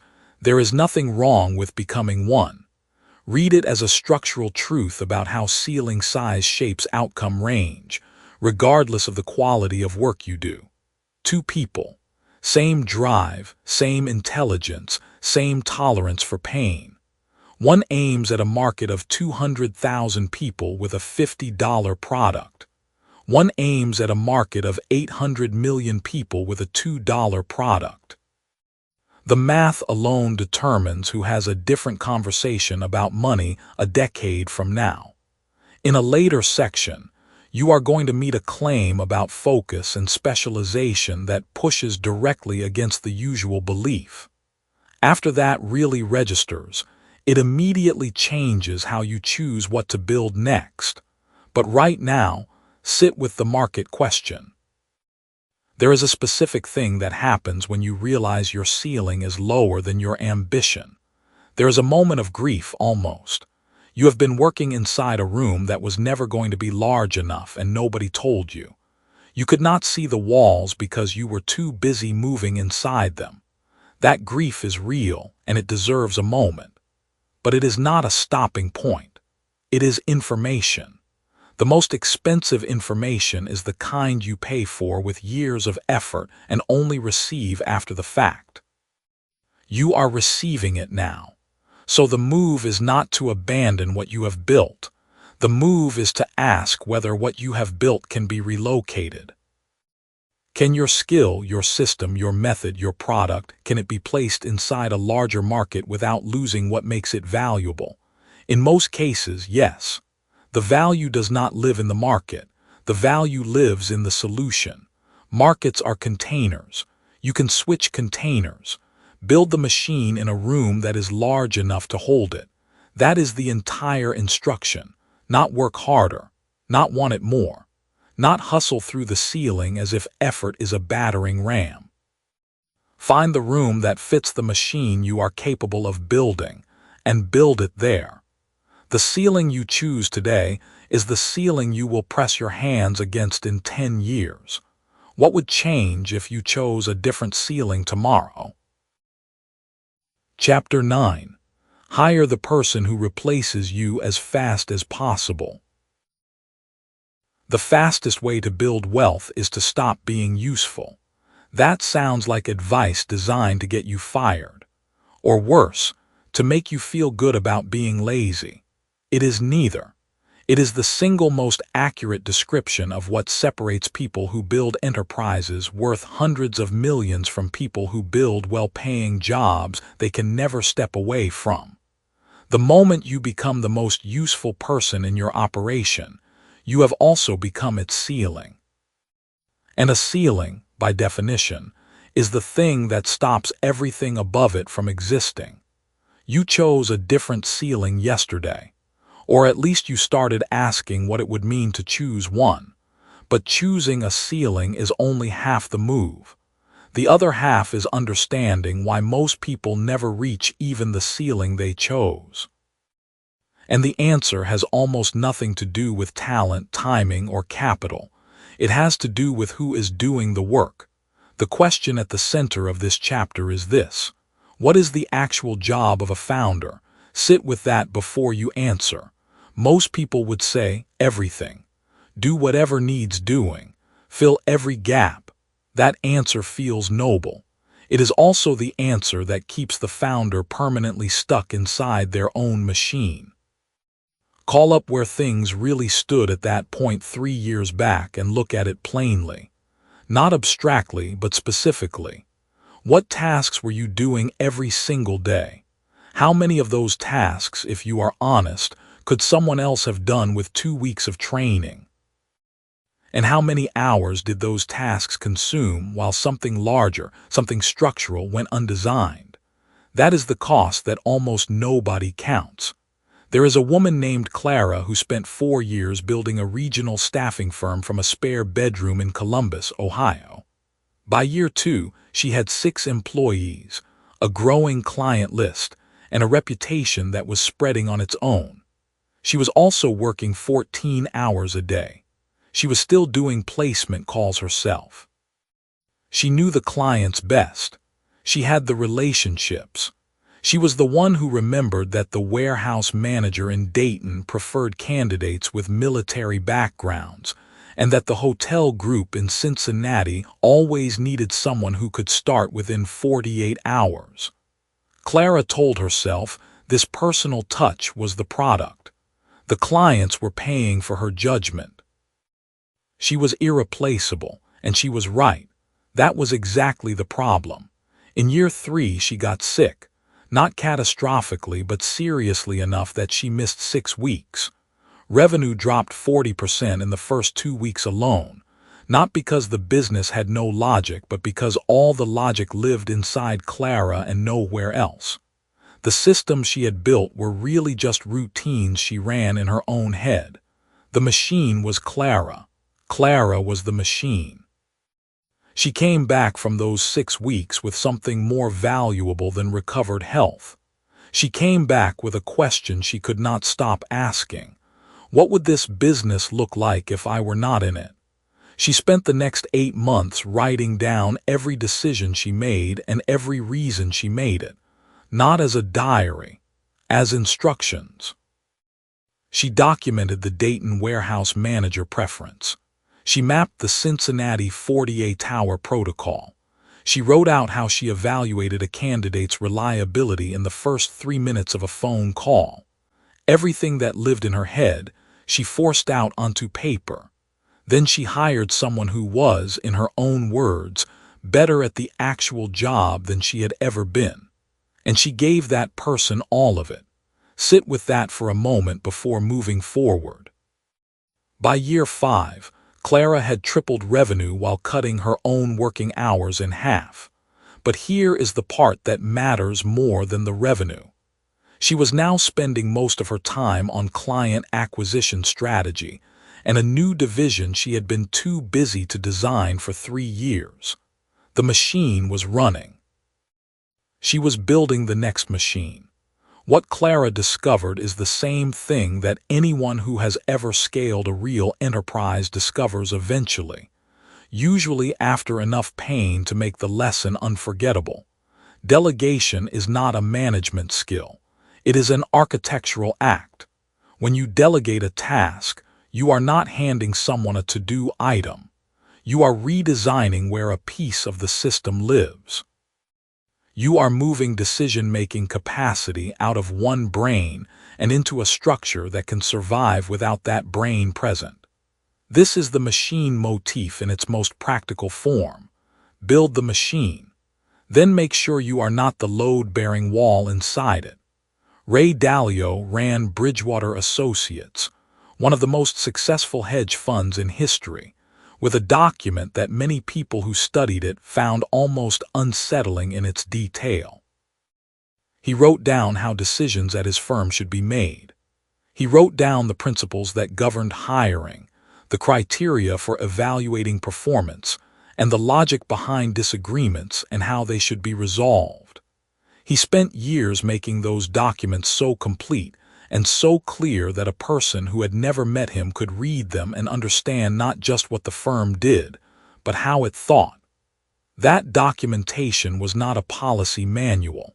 It was delegation architecture. It was a mechanism for transferring judgment from one person into a system that could run with a consistency that did not depend on his presence in the room.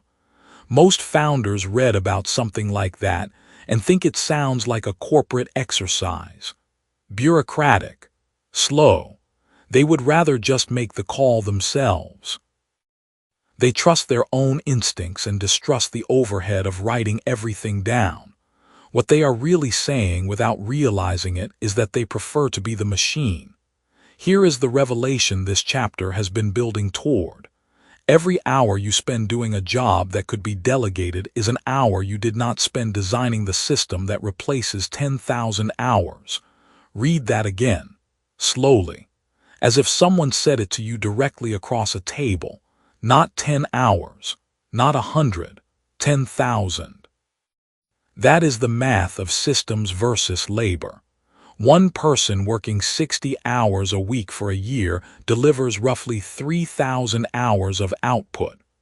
One well-designed system, running through 20 people with clear processes and good documentation, delivers that in a month. The ceiling is not your effort. The ceiling is the number of people and processes you have organized beneath you, and whether they can function without you explaining yourself every time. This is the difference between 1 to 10 and 0 to 1. 0 to 1 is the original creative act. It is the idea, the proof, the first sale, the thing that did not exist before you made it exist. Only you can do that part. It requires your vision, your risk tolerance, and your particular way of seeing. No one can delegate 0 to 1. But 1 to 10. 1 to 10 is execution at scale. It is the repetition of what already works, the replication of the process, the management of the machine once the machine exists. And that part, nearly all of that part, can and should be handed to someone else. Someone who is, ideally, better at it than you are. This is where most founders freeze. There is a particular psychological trap that lives exactly here. It is the belief that no one else will care as much as you do. And it is true. They will not. But caring is not the same as performing. A surgeon who has done a procedure 800 times performs it better than a surgeon who invented it and has done it 12 times. Expertise is repetition. And you cannot repeat your way to expertise in something if you are also doing 17 other things that week. The person who replaces you should be someone who can run the function better than you can by the end of their first year. Not someone who does it almost as well. Someone who, in that specific domain, makes you look like you were improvising. Your job, the real job, is to find that person, build the system around them, then immediately start asking the same question about the next role. This is not delegation. This is compounding. Every role you fill with someone who outperforms you in that function is equity. Not financial equity necessarily, though eventually it often becomes that too. It is structural equity. It is the permanent improvement of what the machine can do without you being present for it. The open loop from the beginning of this chapter is ready to close. The actual job of a founder is not everything. The actual job of a founder is to identify the highest leverage thing that only they can do only that, and replace themselves everywhere else as fast as possible. That sentence contains a paradox worth noticing. You become more powerful the more thoroughly you remove yourself from power. You grow the enterprise fastest by shrinking your own operational footprint within it. The latter metaphor holds here too. The millionaire climbs harder. The billionaire builds the elevator and then hires someone to run it. Before long, you are going to meet a claim about where real wealth is actually created that pushes directly against the usual belief. Once that becomes real to you, it immediately changes where you choose to spend your best hours. But for now, this is the principle to carry forward. The fastest path to irrelevance is the slowest path to scale. Make yourself replaceable, deliberately, methodically, and as quickly as you possibly can, because every position you hold on to is a position the enterprise cannot grow past. What are you still doing yourself that you should have handed to someone better 6 months ago? Chapter 10. The millionaire sells products, the billionaire sells ecosystems. Something is draining out of your business right now. Not dramatically, not in one visible moment. It is leaking slowly every single day you keep building the way you were taught to build. You are adding products, refining your offer, improving your margins, working harder to sell more units to more people, and the math never quite catches up to the vision you carry. The gap between where you are and where you imagined you would be by now is not a gap in effort. You are working. The gap is structural. It is built into the type of thing you chose to build. Until you understand the exact mechanism that causes product businesses to plateau while platform businesses compound, you will keep pouring real hours into a container that was never designed to hold the kind of wealth you are actually after. That mechanism has a name, and by the time this chapter is finished, you will see it clearly enough to do something different. That question from the last chapter, what are you still doing yourself that you should have handed to someone better 6 months ago? That question was about delegation. This chapter is about something deeper. Delegation is what you do inside a structure. This chapter is about the structure itself. Here is what almost every person building toward financial independence does. They find a problem people have. They build something that solves it. They sell that thing repeatedly. When it works, they feel momentum. They double down. They build a second version, a better version, a cheaper version, a premium version. They hire people to help sell and deliver and support. And then, somewhere between $200,000 a year and $1.2 million, something interesting happens. Growth slows, not because the product stopped working, not because the market dried up, but because the model has a ceiling baked into it, and you cannot see the ceiling until your head hits it. Products have leverage ceilings. Every product you build solves one problem for one customer at one moment in time. When that customer's problem is solved, the transaction ends. Your relationship with that customer either restarts if they have a new problem your next product solves, or it simply stops. Every new customer you want to reach requires new effort, new sales activity, new delivery, new support. The revenue line grows, but it grows linearly. Add inputs, get outputs. You are building the machine, yes, but you are still the machine's fuel. The engine runs only as long as you keep feeding it. Now think about something different. Think about the way Apple built the App Store. Apple did not sit down and say, let us build 1,000 apps that solve 1,000 problems. They could have done that. They had the engineers. They had the capital. They had the brand. Instead, they built the context in which 1,000,000 other builders would choose to operate. They created a structured environment, a set of rules, tools, payment rails, and distribution mechanisms. And then they opened the door and let the world pour in. Developers brought their own capital, their own creativity, their own risk tolerance, their own customer relationships. Apple did not pay for a single one of those apps to be built. And yet Apple captures a percentage of every single transaction that flows through the environment it created. Every new app that launches makes the App Store more valuable, not less. Every new user that arrives because of someone else's app increases the gravitational pull of the entire system. That is the difference. Not a product, a gravitational field. Here is the open loop you need to sit with for a few minutes before it resolves. Why would someone else build something valuable inside your ecosystem and hand you a percentage of the result? That sounds like a deal that should be hard to make. And yet developers lined up to do exactly this for Apple, for Shopify, for Amazon Marketplace, for Airbnb, for Etsy, for every platform that figured out the answer. The answer is not manipulation. It is not clever contract language. The answer is something surprisingly simple, and you will get it before this chapter ends. First, a story. A woman named Priya ran a boutique digital marketing agency in a mid-sized city. She was exceptional at what she did. Her clients got real results.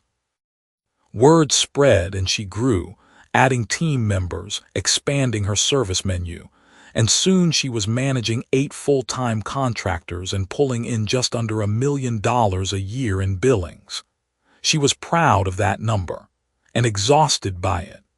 Every time a client left, the revenue hole had to be filled by landing a new one. Every service she added created more complexity to manage. Her income grew, but so did her stress, her overhead, and her dependency on her own personal relationships to keep the whole thing moving. One afternoon, Priya stopped and drew a simple diagram. On one side, she wrote everything she controlled. On the other side, she wrote everything other people controlled that she currently had no stake in. That second column was enormous. Her clients had relationships with graphic designers, copywriters, web developers, photographers, event planners. Every one of those relationships lived outside Priya's world. She was touching the edges of an economy she had never thought to participate in. So she made one structural change. She built a vetted network, a private directory of every trusted specialist her clients might ever need, and she positioned herself as the connector, the quality filter, the trusted intermediary. Clients stopped going elsewhere because they did not need to. Specialists paid a modest monthly fee to be listed and referred.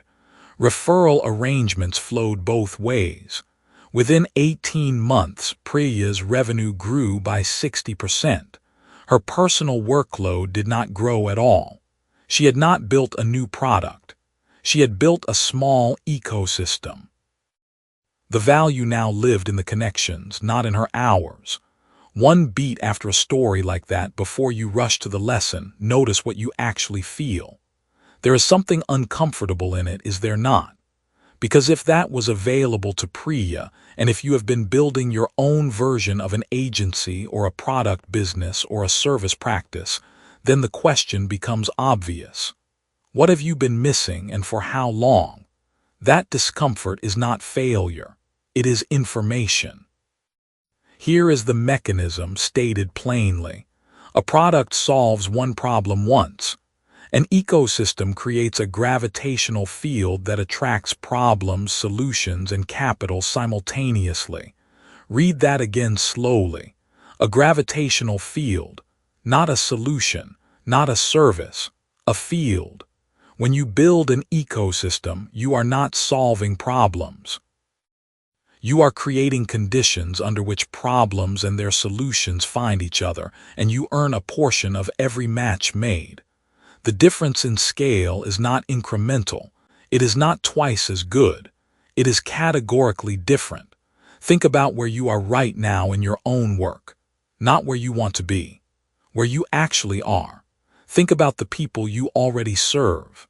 Think about the problems orbiting those people that you are not currently solving. Not because you are not capable, but because solving them yourself would require more of you. More hours, more expertise, more capital, more risk. Now ask a different question. What if you did not solve those problems yourself? What if you became the environment in which those problems get solved, and you captured value from the solving? That is the mirror moment. Sit in it. This is where the ladder metaphor from earlier in this book becomes critical. The ladder is real. Climbing it is possible. Many people have done it, and some of them have done it well and reached the roof of the building they were climbing. But the roof of a product business is not the top of the world. It is the top of one building. When you get there, you look across and you see people who built elevators instead. And their elevators serve buildings you cannot even see from where you are standing. The ladder got you up. The ladder also kept you busy enough to prevent you from asking whether the building itself was worth climbing. Now back to the open loop. Why would someone build inside your ecosystem and give you a percentage? Here is the answer. Because your ecosystem solves the hardest problem any builder faces, which is distribution. Getting found, getting trusted, getting in front of people who already want what you offer. That is the true scarce resource in any market. Not talent, not ideas, not even capital, reach and trust. When you build an ecosystem with genuine reach and genuine trust at its center, you are offering every participant something they cannot easily buy elsewhere. In exchange for access to that reach and trust, they contribute their own effort, capital, and creativity. And the entire system grows because of contributions you did not personally make. This is what 0 to 1 versus 1 to 10 actually means in practice. Going from 0 to 1 means building something that did not exist. One product, one solution. That is hard and necessary and worth doing. But going from 1 to 10 means building the context in which 10 things can exist without 10 times your personal output. The leverage is not in doing 10 times the work. The leverage is in building the container that makes 10 times the work possible without you. Down the line in this book, you are going to meet a claim about competition. When that idea snaps into focus, it immediately changes the very first move you make when entering any new market that pushes directly against the usual belief. For now, hold this. You have been trained to build better products. The market rewards you for that for a while, up to a ceiling you will not see until you hit it. What the market actually compounds, the thing that keeps growing after you stop pushing, is not a product. It is a context. It is the structured environment in which other people's effort becomes your return. Building that context is not harder than building a great product. It requires a different question at the start. Not what problem can I solve, but what environment can I create in which 1,000 problems get solved, and I earn a portion of every one. The question is not whether you can build an ecosystem. The question is what you are waiting for before you start. Chapter 11. Design the exit before you design the product. Designing your exit before you build your product is not reckless. It sounds like giving up before you start. It sounds like the thinking of someone who already doubts themselves, someone packing a bag before the storm arrives. But that is exactly backwards. The founders who architect their exit on day one are not pessimists hedging against failure. They are the ones who understand something most builders spend years learning too late. The structure of a business determines its destiny more than the effort ever will. Right now, before you have spent your first dollar or your first 1,000 hours, you have the one thing that becomes nearly impossible to create later. You have a blank canvas.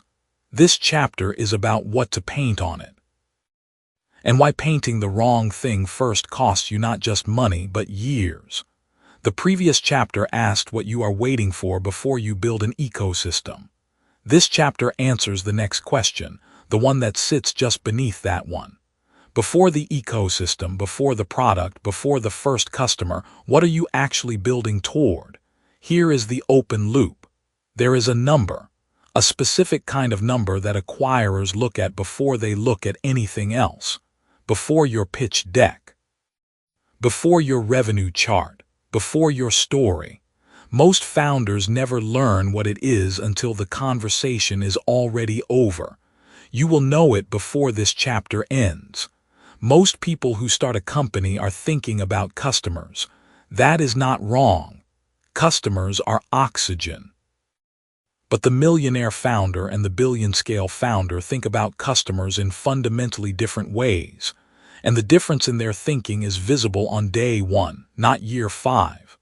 The millionaire founder thinks about the next customer. The billion-scale founder thinks about the category of customer, what they reveal, what they prove, what they make possible at scale. Think about a man named Theo. He built a software platform for independent dental practices. Subscription model, clean interface, genuinely useful. After 4 years, he had 600 paying clients, $200,000 in annual recurring revenue, and a team of 9 people who respected him. He worked 60 hours a week. He was good at this. By any normal measure, he was succeeding. Then a private equity firm approached him about an acquisition. Theo spent 3 months preparing for those conversations. He hired a broker. He cleaned up his books. He rehearsed his pitch. And the deal fell apart. Not because his revenue was bad.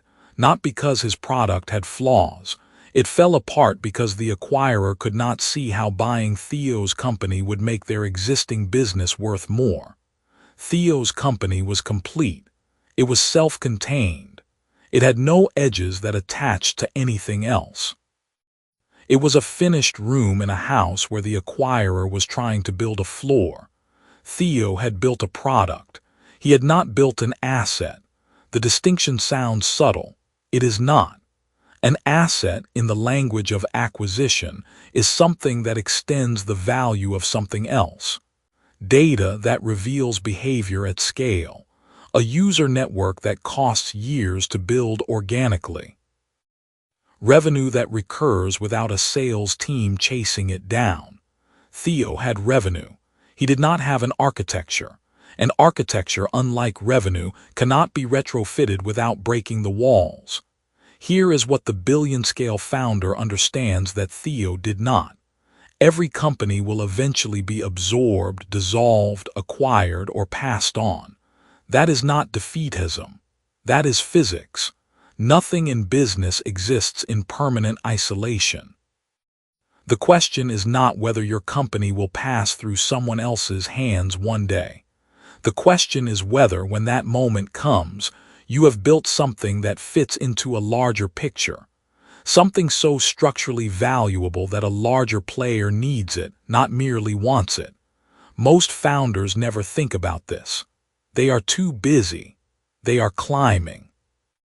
They are on the ladder, adding rungs, moving up, measuring progress in client counts and revenue lines and team headcount. And the ladder is real.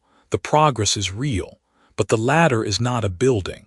At some point, the people who build buildings look down from the top floor and see the ladder climbers. The distance between those two things is not a matter of effort. It is a matter of design. This is the mirror moment. Think about whatever you are building right now, or whatever you are planning to build. Not the pitch, not the mission statement, the actual architecture. If someone with deep pockets and a strategic roadmap walked in tomorrow and asked how your company would slot into their ecosystem, what would you say? If the honest answer is that it would not, that your company is a standalone thing, excellent in its own right but independent, then you are building a product. You are not building an asset.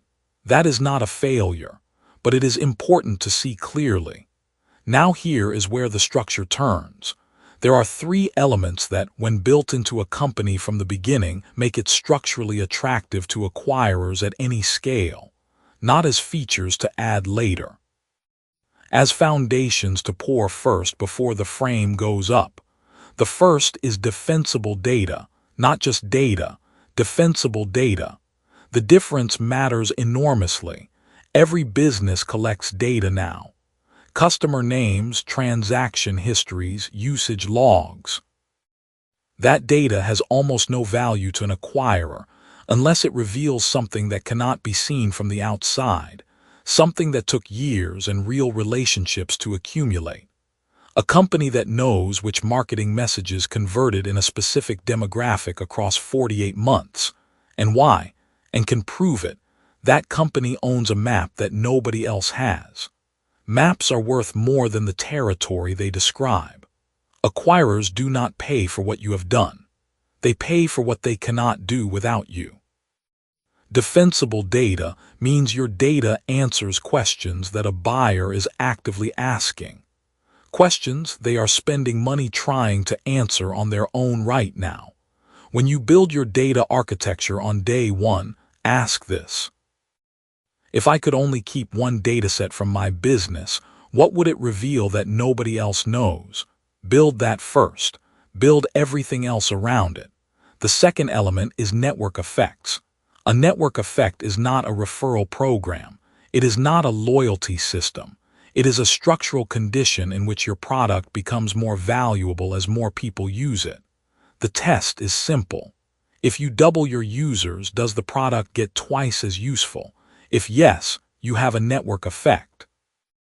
If you double your users and the product stays exactly as useful as it was for the first customer, you have a feature, not a force.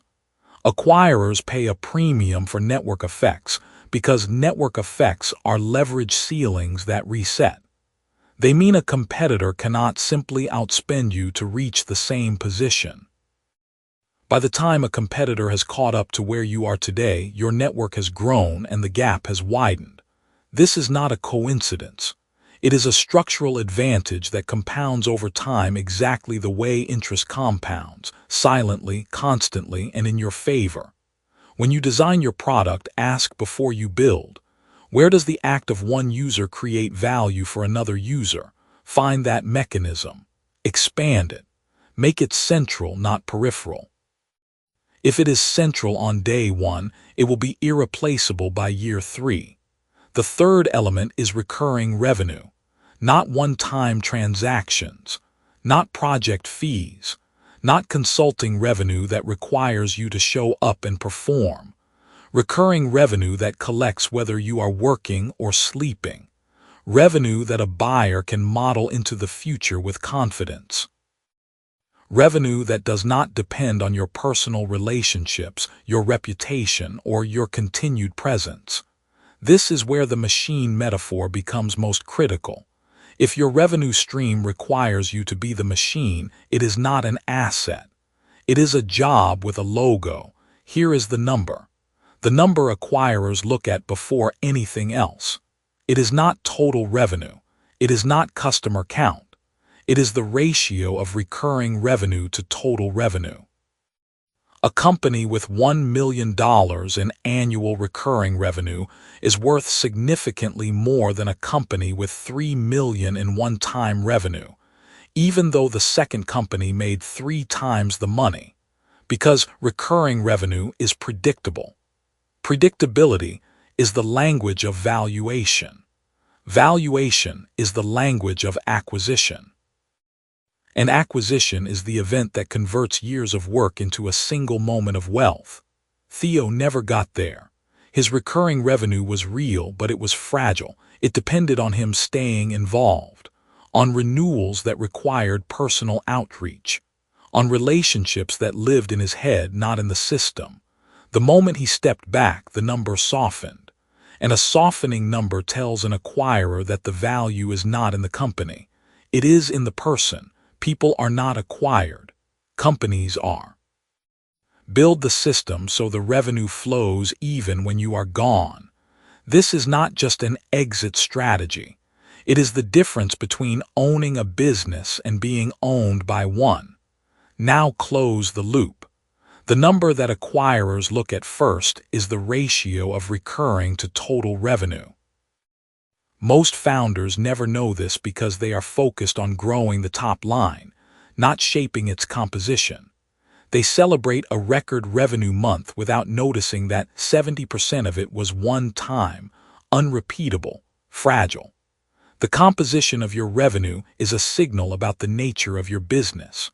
A high recurring ratio says the business runs on its own. A low recurring ratio says the business runs on you.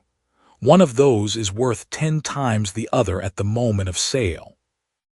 A little later, we will reach an idea about timing, specifically, when the right moment is to stop building and start positioning that pushes directly against the usual belief. The answer will resolve in a way that changes how you plan the next 3 years. For now, hold this. An acquisition-ready architecture built at founding is worth 10 times the value of one assembled in a panic when a buyer finally calls. Not because the pieces are different, because the pieces fit together, because the structure proves that you understood the destination before you took the first step. The founders who design the exit before they design the product are not building toward failure. They are building toward freedom. The question you now have to answer is not whether to build toward acquisition. It is whether you are willing to redesign what you are about to build before it is too late to make it something that someone else would need to own.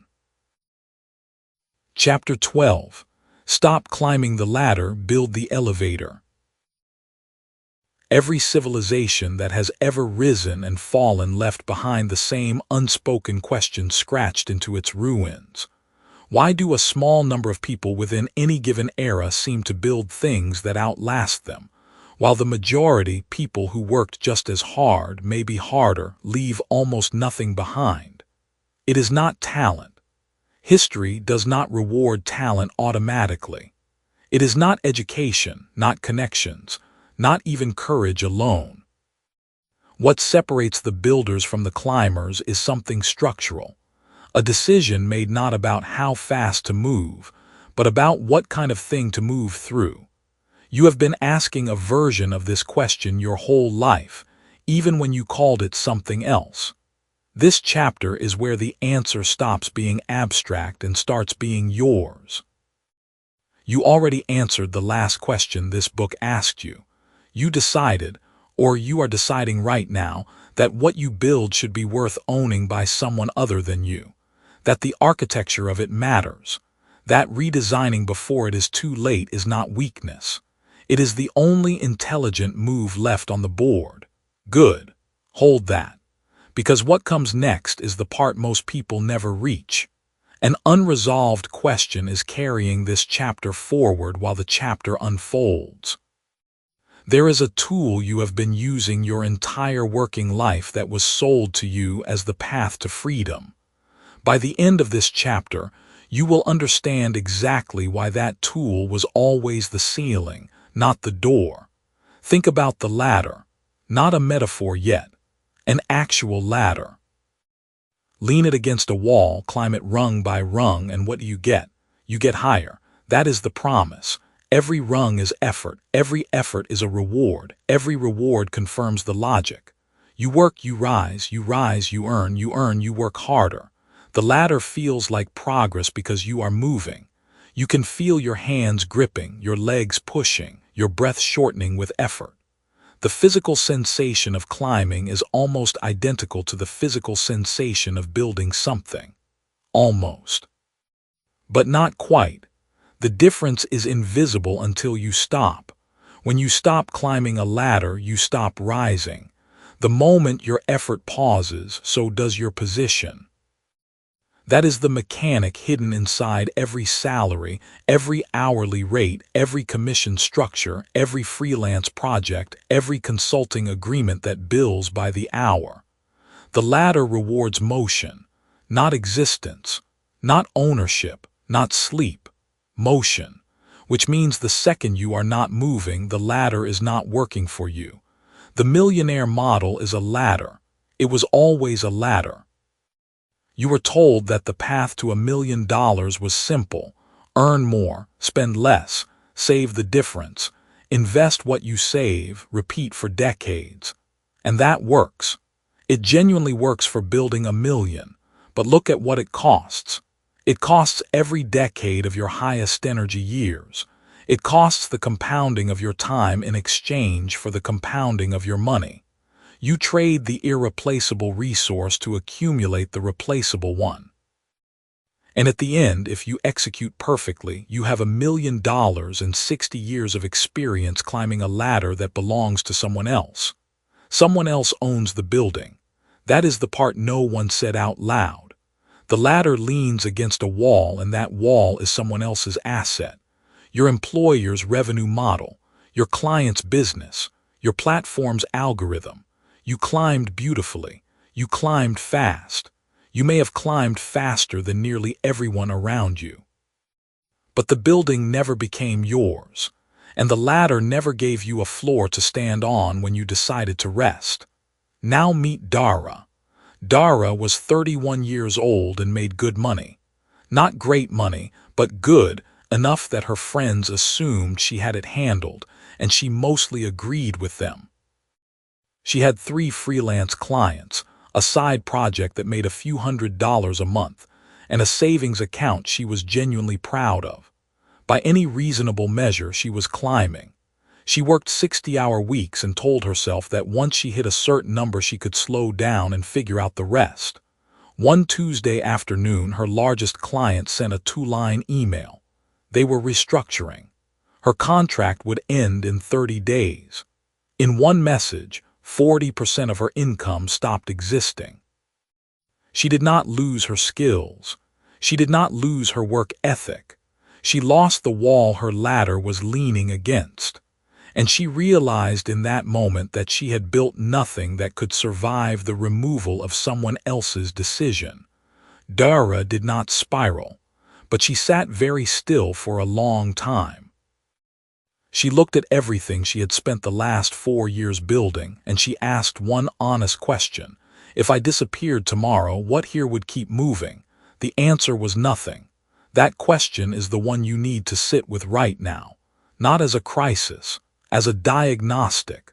Bring to mind where things really stood at that point 3 years back and look at it plainly. What you were building, what you were chasing, what you were certain was the right path. Now look at what is actually in your hands today. How much of it runs without you? How much of it earns while you sleep, while you are sick, while you are distracted, while you are living? If the honest answer is very little or none, you are not behind. You are just still on the ladder, and the ladder is not the end of the story. It is the beginning of the decision. This is what redesigning looks like from the inside. The confusion about leverage is that people hear it and imagine someone relaxing while money falls from the sky. That is not the picture. The picture is 𝗓𝗓, 18 months after that email, spending more focused hours than ever before, but on something different. Not delivering work for a client's system. Building a distribution asset that she owned, an audience, a product, a recurring revenue structure that did not require her presence for every dollar it produced. She was not working less. She was working on the right layer. That is the difference between the ladder and the elevator. Both require construction. Both require sustained effort. But the elevator, once built, carries people whether you are in the building or not. The ladder only works when you are on it. The lever ceiling is real, and you have probably already hit it. The ceiling is the point at which your income cannot increase without a proportional increase in your time. You are there when adding more work means working more hours, not when it means your system handles more volume. Every person who hits the leverage ceiling feels it the same way. Exhausted. Successful by some measures, and quietly aware that something is structurally wrong without being able to name it. You can name it now. The ladder was always the problem, not your speed on it, not your discipline, not your attitude or your network or your willingness to sacrifice. The ladder itself. Someone else owns the building it leans against. That means someone else controls the wall, the height, and the decision to move the building without telling you. The elevator you build is yours. You decide the floors. You decide who rides it. You decide when it runs, what it costs, and what it produces when the doors open. It takes longer to build than a ladder. It requires thinking about infrastructure before income. It requires a different kind of patience.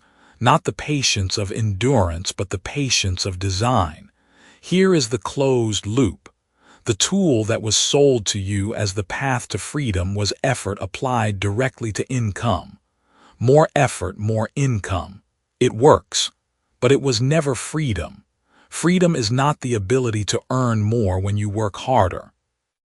Freedom is the ability to earn while you choose what to do with your hours. The ladder was always the ceiling disguised as a path. Now the question is not whether you can build the elevator. You can. The only question this chapter leaves you with is the one the next chapter will answer directly. What does your elevator carry, and who in the world is already waiting to ride it? Chapter 13.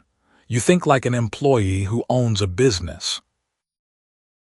You already have the business. That is the part nobody says out loud. You have the LLC or the storefront or the client list, and from the outside it looks like ownership.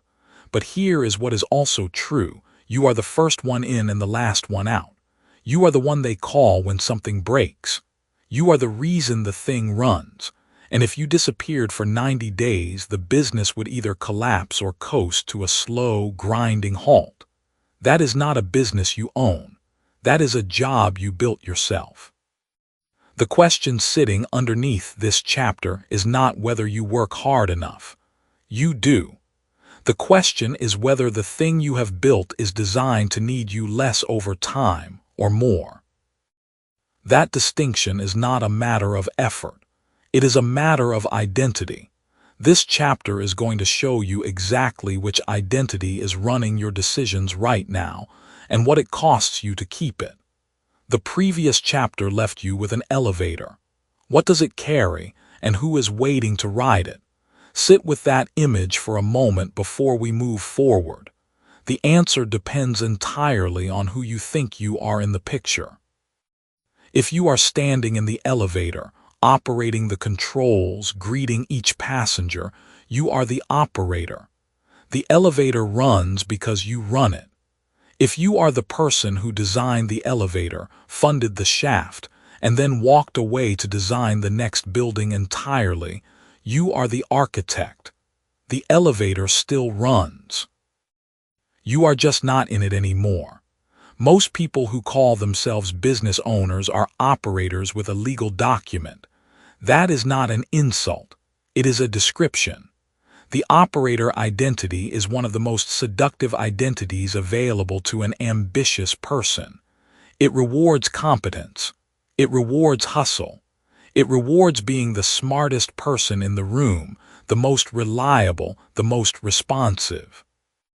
Every time you solve a problem faster than anyone else could, you get a small hit of proof that the business needs you. And it does need you. You have made sure of it. The machine runs because you are the machine, which means you have not built the machine at all. You have become it. Here is where the leverage ceiling appears. Go back to where things really stood at that point 3 years back and look at it plainly. Same hustle, maybe less revenue, definitely more hope. You believed that if you could just get the business to a certain size, the pressure would ease. You would hire the right people, set up the right systems, and finally step back. But stepping back never happened, did it? Every time you tried, something fell through the gap you left. A client complained. A deadline slipped. A hire did not perform the way you needed. So you stepped back in, and the business learned what you kept teaching it, that you are the solution to every problem. That is the leverage ceiling. You cannot rise above the height your own hands can reach. Now here is the tension that most business books refuse to name directly. The operator identity is not a strategy failure. It is an identity addiction. Being needed feels like significance. Solving problems feels like contribution. Having the answer feels like value. And for a certain kind of person, the thought of designing a system so good that it runs without you feels, somewhere underneath the logic, like becoming irrelevant, like being replaced, like disappearing. So instead of building the architect's version of the business, you build a better version of the operator's version, and wonder why the ceiling does not rise. This is the 0 to 1 problem. Going from 0 to 1 means you build the thing that did not exist. That requires your direct energy, your judgment, your presence. You have to be in it. That phase is real and necessary. But 0 to 1 is not a permanent identity. It is a season.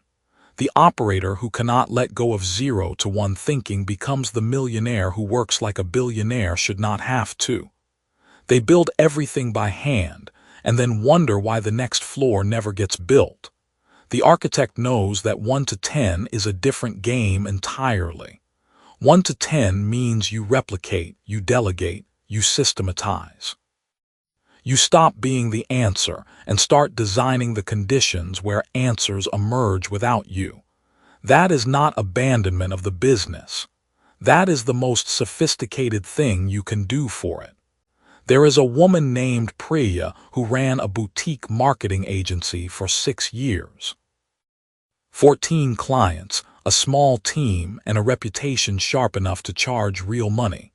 She was the reason every campaign landed.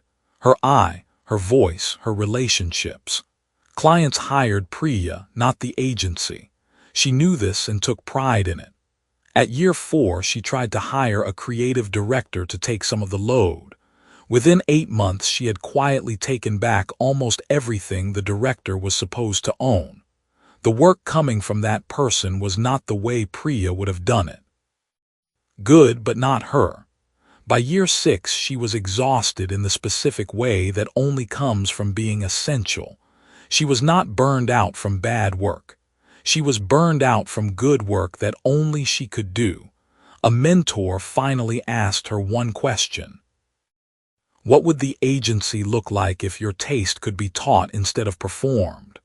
That question took her 3 months to answer. But when she answered it, she stopped being the product and started building the system that produced the product. Within 2 years, the agency ran client campaigns without her on the calls. Her revenue tripled. She was the architect of a machine that replicated her judgment, and she no longer had to be present for it to be excellent. After the parable, the thing worth noticing is what 𝗓𝗢𝗧𝗘 protected herself from in those first 6 years. She was not protecting her business. She was protecting her identity. And the identity she was protecting was the one that said, I am valuable because I am needed. The architect identity says something different. It says, I am valuable because I designed something that does not need me.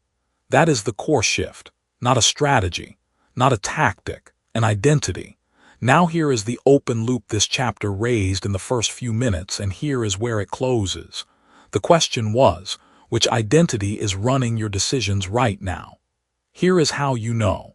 Count the number of decisions in your business that only you can make, not decisions you prefer to make. Decisions that would genuinely fail or stall if you did not make them. If that number is high, the operator is in charge. Every decision you hold on to is a brick in the wall of your own leverage ceiling. Every process you document, every standard you codify, every hire you train to think the way you think, is one brick removed.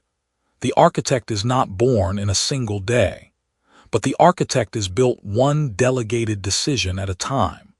Here is the deeper truth about why the billionaire path is structurally simpler than the millionaire path. The millionaire operator builds a business that scales linearly because it is built around a person, and people do not scale. The architect builds a business built around a system, and systems do replicate. They replicate across cities, across markets, across time zones while you sleep. The ladder takes you higher with each rung you climb. The elevator takes thousands of people higher while you are already designing the next building. You are not your business. You never were. The business is a thing you made, a thing you can keep making better, but only once you stop being the thing it runs on and start being the mind that designed what it runs on. That is not a loss of identity. That is the upgrade your identity has been waiting for. The operator is addicted to being needed. The architect is addicted to becoming unnecessary. One identity produces a ceiling. The other one produces a building you can leave and come back to find taller than when you left it. Which version of you shows up tomorrow morning? Chapter 14. The billionaire was always the simpler choice. Every civilization that has ever risen and fallen left behind the same quiet record. Among the ruins, the chronicles, the letters passed between hands in market cities long turned to dust, there is always a small group of people who chose differently from the crowd around them. Not louder, not harder, differently. They did not refuse to work. They refused a particular kind of work, the kind that required them to never stop. The crowd called them lucky. The crowd called them reckless. The crowd kept climbing. And here you are, at the end of this book, standing at the exact same crossroads every one of those people once stood at. The question is not whether this path exists. You have seen it laid out across every chapter before this one. The question is simpler than that and more personal. The question is whether you will take the first step now that you can see where both roads actually lead. You already know which version of you shows up tomorrow morning, but before we name it, let's finish a story. 2 stories, actually. You heard them at the start. Call the first one Marcus. Call the second one Diane. Same age, same year, same city. Both started with almost nothing. Both wanted financial freedom by their mid-30s. Both worked hard. The difference was never effort. The difference was architecture. Marcus built a consulting practice. He was exceptional at it. Within 18 months, he had more clients than he could serve, so he raised his rates. Clients paid. He raised them again. More clients paid. By year 3, he was earning what felt like real money, more than he had ever seen in a single year, more than his parents had earned combined in a decade. He was proud. He should have been. That part is not the tragedy. The tragedy is what he could not see from inside the work. He had built a ceiling directly above his own head. Every dollar he earned required him to be present, focused, and available. When he went on vacation, his income stopped. When he got sick, his income stopped. When he wanted to sleep past 7, his income felt the pull of guilt because somewhere a client was waiting. He was not running a business. He was the business. The ladder he climbed was real. It went up. But each rung required both hands, and so he could never reach for anything else. 5 years after that first chapter's snapshot, Marcus is earning roughly 4 times what he earned then. He is also working 4 times as hard. The math held. The math always holds on a ladder. Diane started smaller and looked, by every visible measure, like she was losing the first 2 years. She spent months building a content platform around a niche she understood deeply: logistics software for small freight companies. Obscure, unsexy. She created systems for producing the content, hired a part-time editor at month 4, and began packaging her knowledge into a digital course at month 7. The course sold poorly at first. She adjusted the framing, not the content. It sold better. She added a low-cost membership community. She licensed her course framework to 2 industry associations. In year 2, she earned less than Marcus. In year 3, she earned about the same. In year 4, she earned 3 times what he did, working fewer hours than she had in year 1. Here is what mattered. When Diane took a 2-week trip with no phone alerts allowed, the revenue kept moving. Not because she had abandoned the machine, because she had built it correctly so that it could run without her being the fuel. Think about your own life for a moment. Think about the income you are currently closest to, the ceiling you are working toward. Now ask yourself honestly, does reaching that number require more of you every time you move toward it, or less? If the answer is more, you are on Marcus's ladder. And the ladder is not broken. It works exactly as designed. It just never stops requiring your hands. That is the open question this chapter has been holding since the first paragraph.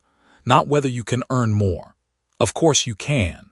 The question is whether you are building something that earns while you are not watching, or whether you are the irreplaceable part of your own income, the gear that, if removed, stops the whole machine.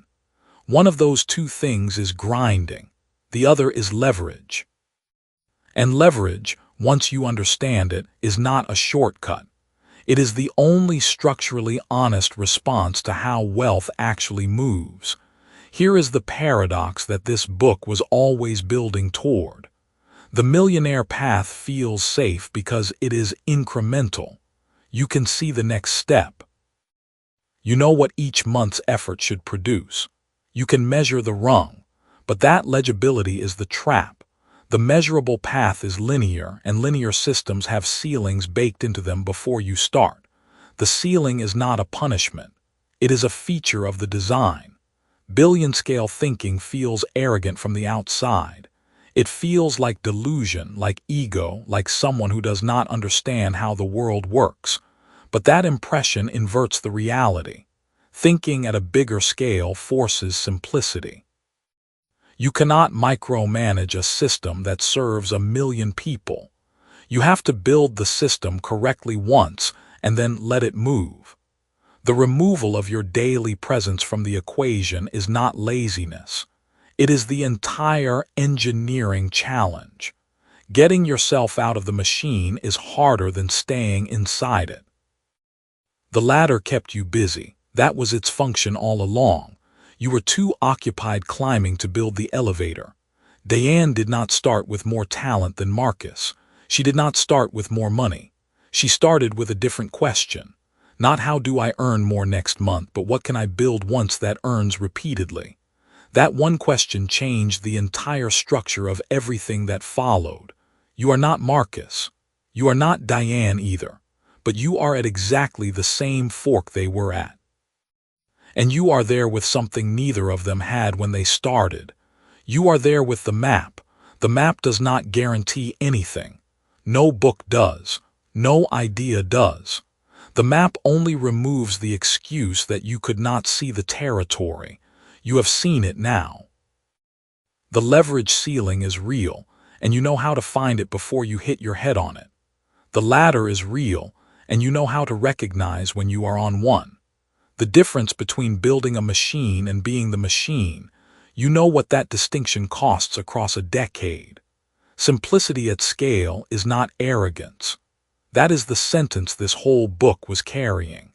It sounds counterintuitive right up until the moment it doesn't, and then it sounds so obvious you will wonder why you ever believed otherwise. Big thinking does not make the work bigger. It makes the work cleaner. It strips away the daily grind not by eliminating effort but by redirecting it one time towards something that continues moving after you step back. Marcus is not a villain in this story. He built something real, he earned something real. But 5 years from now, if nothing changes, he will earn exactly what his hours allow. He will be older, and the hours will cost more. That is the honest math of the millionaire model. It works. It just works against you eventually. And Diane is not a genius. She is not an exception. She is a person who asked the right question at the beginning and kept asking it every time she was tempted to just do the work herself instead of building the system that could do the work without her. You know the question now. You have known it for a few chapters. The only thing left is to decide whether you will use it. Here is what you carry out of this book. Not a formula. Not a checklist. A single structural truth that will change every financial decision you make from this day forward if you let it. The scale of your thinking is not the measure of your ego. It is the measure of how much your system can work without you. And a system that works without you is not a dream. It is the only honest definition of freedom. This was always the simpler choice.